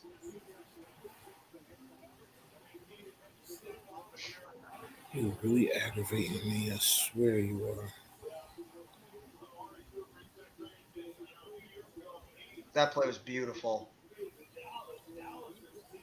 That play was beautiful on the outside by Brissett over to Amari Cooper. Well, he's perfect tonight outside the numbers, 12 for 12. Yeah, it seems like when he scrambles on the pocket, that's when he plays his best right now. Over 229 yards and a touchdown. Try to get him out of the pocket a little bit more. That's if you want to take advantage of his best skill set. Even some runs too. The guy knows how to run the football. Yeah, and he's been hit hard tonight too. So you got to give it to him for the definitely staying in there. Yeah. I mean, I wonder if they're going to throw the ball. I would run it. Just give it to Chubb or Hunt and just eat up more clock. I don't think they're going to go for it. No, you let it snap down, take the penalty, and you punt it. Yeah. Yep, that's exactly what they're doing. So it's always nice to have a coach on the panel. It is. Because when one of us and a confident coach too. Exactly. Because when one of us says something stupid, the coach can come out and be like, "Well, no, that's going to be like this, and it's going to be like that." Man, and in the process, we learn too. It's not stupid. It's your fan. I get it. What's up, Mac? How you doing, Mac? Thank you so much for coming by the stream, bro. I hope you're having a fantastic Monday evening. So, Mac.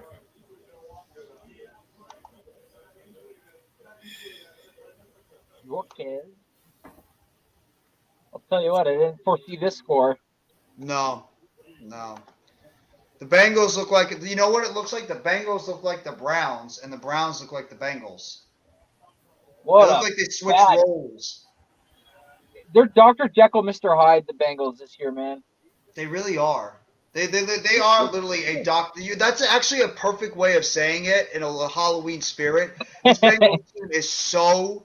They're so one or the other. It's like you don't know what Bengals team you're going to get from hope you had a good day at work, bro. Thank you so much for popping by the stream for a little bit. I mean, this team is just such an enigma. They are such an enigma right now. You don't know which Bengals team you're going to get, and it's obvious that injury to MarrChase has killed them. It's hurt them so bad right now because their offense – they don't have that other threat on the other side that can completely open up things for, T. Higgins and Tyler Boyd. Because when Chase is out there, he is number one, and he opens up the one-on-ones for the other guys on the outside. So it just shows the importance of how much MarrChase means to this offense. Now, Higgins did make a nice play before, but still. Correct me if I'm wrong. Isn't Chase supposed to be out 4 to 6 too? Yes. He's out 4 to 6 weeks. So they didn't place him on IR, which is positive at least. So he's not going to miss the minimum of 4 weeks. But either way, I mean, that's a big blow to that offense, especially now with the Ravens getting Roquan Smith to add to their defense. That's going to even make it a little bit more difficult. And that probably put the Ravens in position to be the team that's going to be most likely be the favorite to win that AFC North. Yeah. Mm-hmm. Well, and it's so funny how the Ravens just recently played the Bears this year, and that was a game where Roquan had 17 tackles for that game. Yeah. Man, he's a machine. I'm so surprised he went for what he went for. He's a first round pick for me kind of guy. Wow. Maybe the Bears were at the point where they saw what happened. I mean, Roquan has had issues already, with the team. The Bears weren't planning on paying this guy. I think it just came to the point where they knew they weren't going to pay him after the season, and they want to try to get any value for him because of the fact that they're trying to cut money and they're trying to get ready for the offseason because they're going to have over $100 million in cap space. So, I heard the announcers, they were talking about it. They said that if Roquan doesn't re-sign with the Ravens will still receive a third-round pick for the compensatory picks that they receive at the end of the year. Maybe that's the Ravens' strategy. Maybe they're just trying to rent him right now and see what they can do going into the playoffs and then evaluate if he's worth signing to a long-term deal. I mean, he's a hell of a player, but I mean, the Ravens got other guys they have to think about signing too long-term, so you have to wonder if the money's going to work. But interesting move, and I mean, it's a good move by the Ravens if you can add an impact linebacker like a Roquan Smith to your defense. But Bengals now the opportunity with 5:37 left. Burrow takes the snap, drops back. Rushed on the outside by Clowney. Burrow rolls out to the outside and just throws it out of bounds. Nobody could get open on that play. Closest player was Hayden Hurst. Clowney with the pressure on the outside. 5:29 left in the game. It's going to be 2nd down and 10 for the Bengals offense.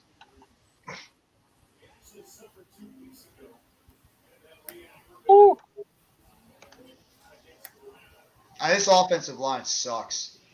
Bengals' upcoming games are going to be the Panthers, the Steelers, the Titans, and the Chiefs. Oof, they better, you know what? They better win the next 2. They better beat those because the 2 after that are going to be really difficult. And there is the sack on the play. And guess who? Myles Garrett doing the Michael Jackson dance again. Doing the Thriller. I see this offensive lineman. Bro, that's scary. Jonah Williams he's too slow. He's reacting too slow on the left side. You can't defend him. Yep. Thank you. Nano Joe, I appreciate it, bro. Thank you so much. Love the compliments. Sincerely appreciate it. Make sure you go sub up to my other 2 guys over here, too. Coach Ed Gladney's Amazing World of Sports and Next Shift Randy. They do some excellent work as well. They're also 2 great content creators. But seriously, thank you so much for the kind comments. Really, really appreciate it. Oh, wow. They're showing the Myles Garrett car accident that he had in September.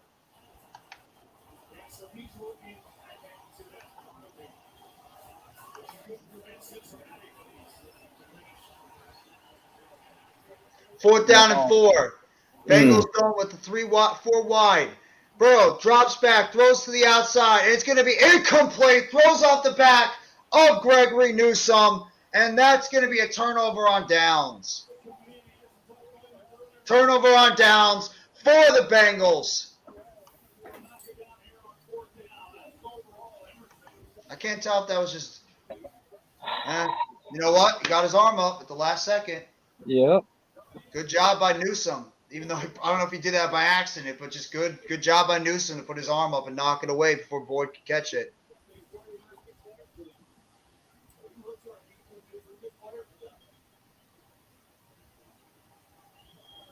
I'm sorry, that's Martin Emerson Jr. My apologies. Taking over on the outside. He had a nice game. He had a couple of nice knockdowns on the outside. The Browns are going to take over now at about the 36-yard line. Brissett in the huddle. Peoples-Jones in motion. Brissett hands it off. Hunt. Hunt's going to bounce the outside. Hunt trying to break some tackles, and he takes a big hit at the line of scrimmage. Looks like Jesse Bates with the hit. That was a massive hit. Oh, my God. He like turned him around on that play. Yeah. Look at this. Look at this blocking by the Browns. That is not. Look at that blocking.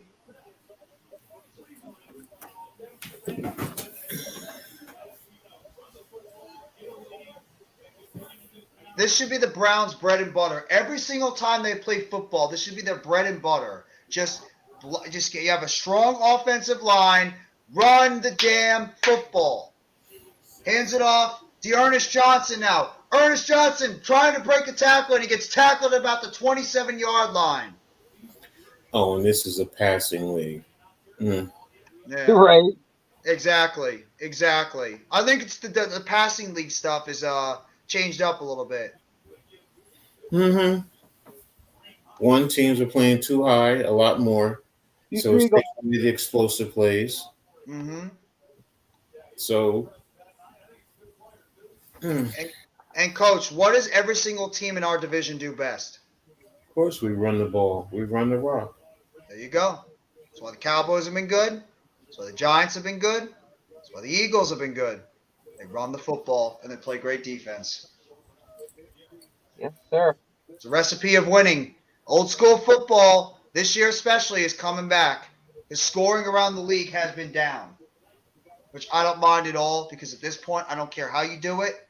I don't care what formula you use. Just win the damn football game. This should be Cleveland's formula going into these games the rest of the season. Especially since they got this guy too, Dearness Johnson. Yeah, they're three deep at the running back position. I like Dearness Johnson. And he picks up a first down on that play. Bengals have no timeouts left. The clock is just going to keep ticking and ticking and ticking and ticking.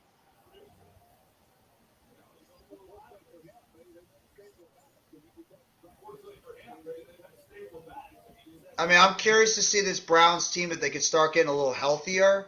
And if Watson does, in fact, come back around week 12, what this team could actually be. Because they got talent. It's just they had so many injuries and they just haven't put it all together early this season. I'm really curious to see what this football team could be in the second half of the season. Because they do have talent on this team, offensively and defensively. There's a flag on the play. Wait, what?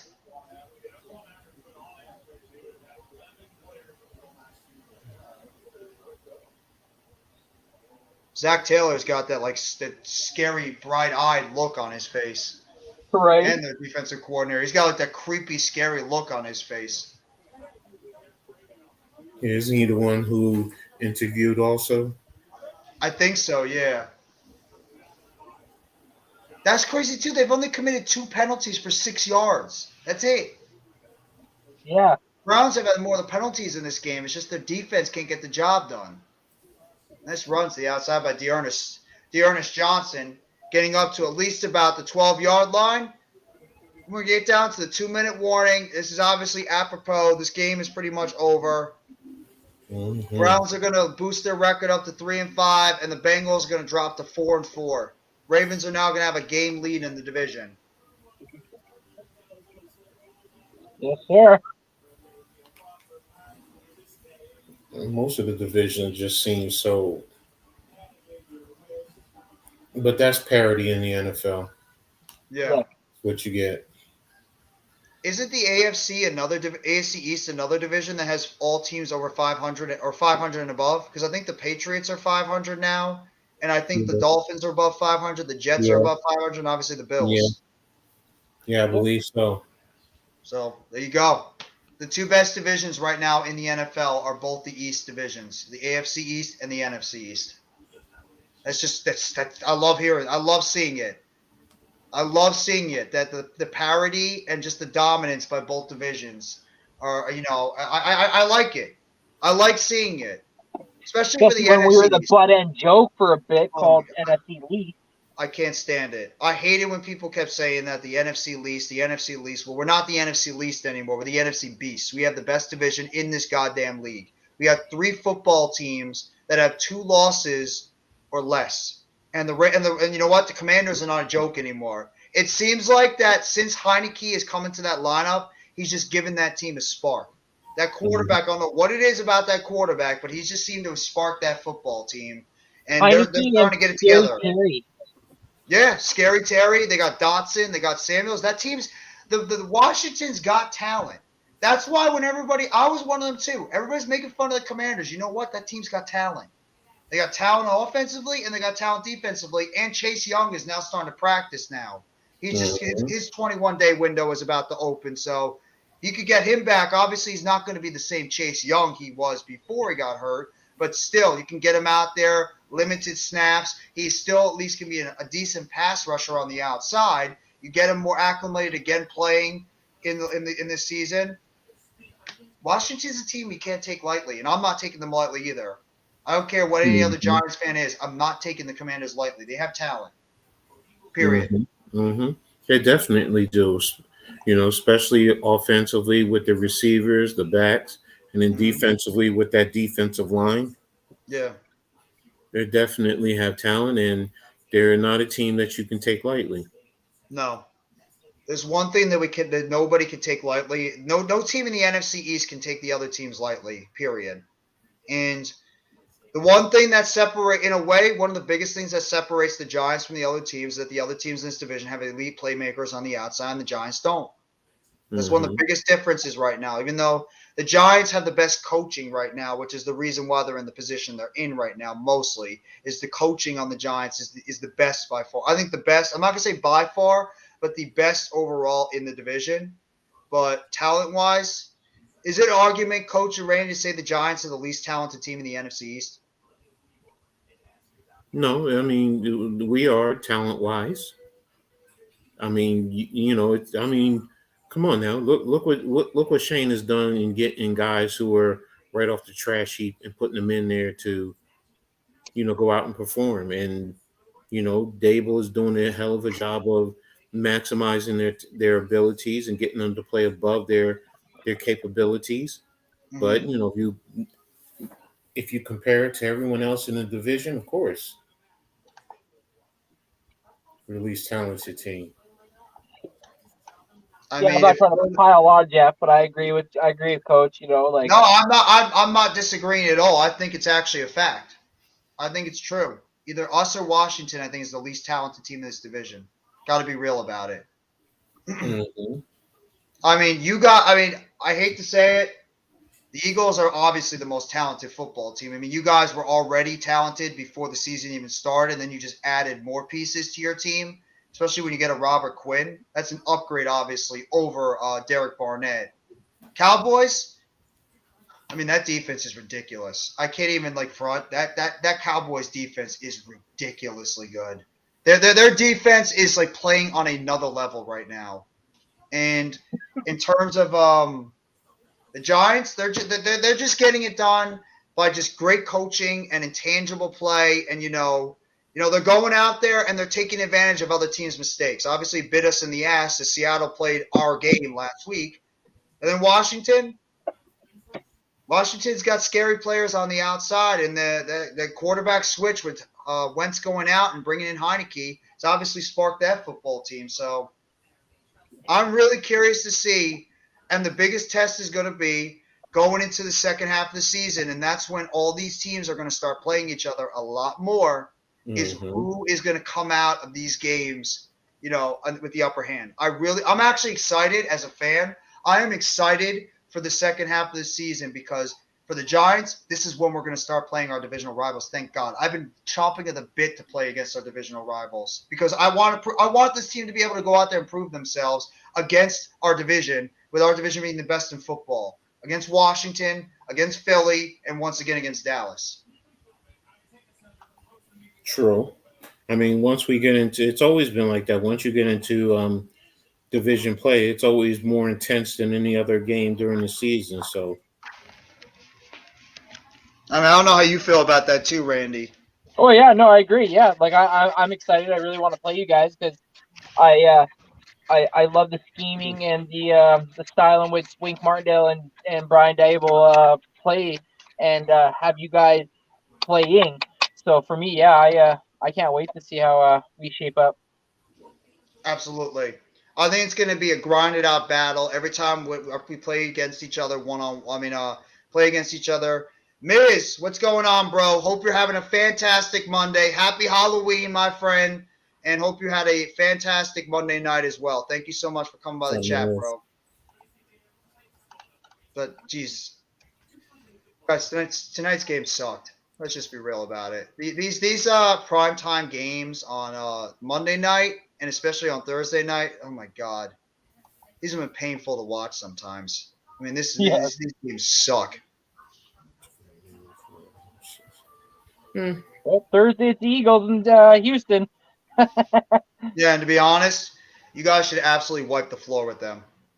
You guys should not even make it a so there you go. Miz is in the Halloween spirit. There you go, Miz.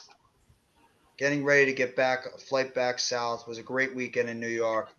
I didn't even know you. That's right. You flew up to New York this weekend, bro. I'm glad that you were able to spend some time up here in the tri-state area, and hope you had an overall great time too, bro. Yeah, hope you had a good time, bro. Let's see. Do you guys have any final thoughts about this absolutely a tremendous game tonight? Nope. Nope. What about final thoughts before we about the trade deadline going into tomorrow? That's obviously the biggest talking point now with the week 8 over. Are there going to be any more potential trades? You guys, Coach, you said it earlier. You don't think there's going to be a lot of activity. I believe the same, but Randy, do you believe there's going to be any heavy activity, or should it's just going to be all rumors until we get to 4 p.m.? And then do you guys think that the Giants or the Eagles or anybody in the NFC East is going to make any moves before 4 p.m. tomorrow night? I'd be surprised if the Giants did anything. Actually, anybody in the division right now. I mean, everyone is set. The Eagles swept in at the last minute and, did what they needed to do. And, it's nobody else is going to do anything. What about you, Randy? All I gotta say is watching or listen, however you enjoy our hardcore show, because we are covering the trade deadline tomorrow. So be on the show on the watch and look out for any hard breaking news. Do you think it's going to be a very active trade deadline, Randy, in your honest opinion? And do you think the Eagles, Giants, or any NFC East team is going to make a trade before the deadline? Yeah, like we touched on before I got kicked off there when we were talking about the deadline, Jeff. My heart says please, but my brain says when have they ever? So it's like I don't think this trend will ever change.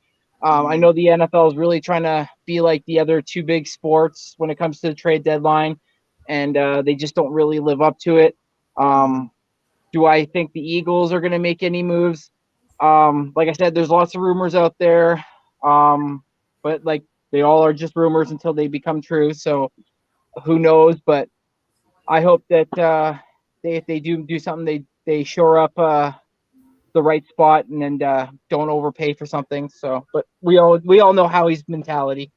Oh yeah, Howie's going to go for it if he sees a player out there that can help put his team even more over the top. Howie Roseman's not going to be afraid to do it. But in terms of Joe Schoen, I'm on the same boat as Coach.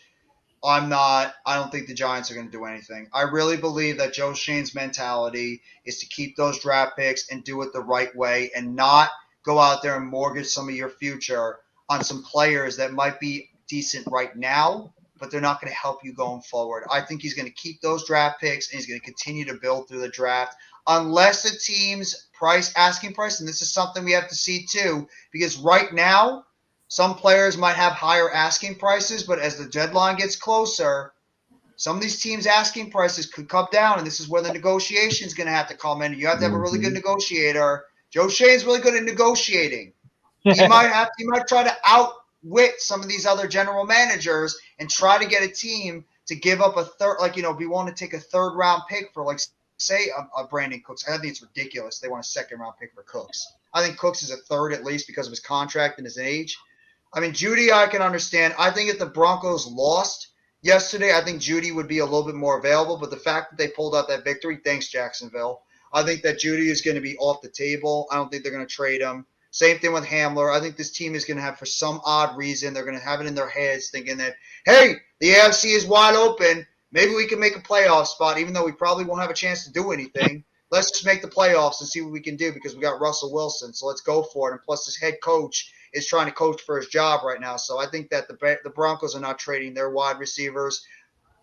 Teams are sniffing around Bradley Chubb, though. I think the asking price for Chubb right now is a first-round pick. The Jets and the Dolphins were last rumored to go after Bradley Chubb, so it'll be interesting to see if the Jets or the Dolphins, because the fact they're trying to go for a playoff spot right now, if they're willing to give up a first-round pick for an outside pass rusher like Chubb. But that's something to monitor. Obviously, some of these other players that could be on the block.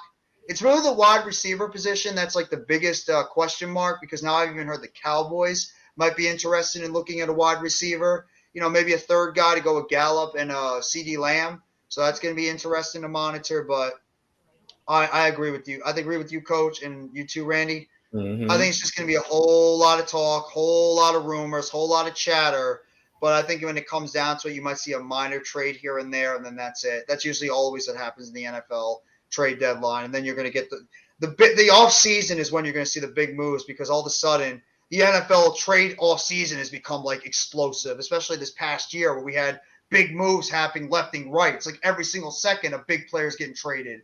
So I think that's where you're going to see the moves happening is in the off season. In terms of now, I just don't know if coaches are going to or GMs are going to be willing to get rid of some of their draft capital. They're going to want to keep it, and also other teams, because of the fact there's extra playoff spots now added, it's going to give these other teams more reason to hold on to some of their players, because they're just going to want to try to see if they can make the playoffs and say, well, you know what? In the NFL, anything is possible. Maybe if we get hot towards the end of the season, maybe we can go on some type of run, and you never know. So, I don't know. It's going to be intriguing to see going up in these next less than 24 hours or so. So, but I'm going to close out the stream, everybody. We've been going about 3 hours, 5 minutes. I want to thank everybody for coming by the Monday Night Football watch along. I apologize. The game was such a snooze overall. I want to thank my co-host, Mr. Coach Ed Gladney. You guys can find him at Coach Ed Gladney's Amazing World of Sports.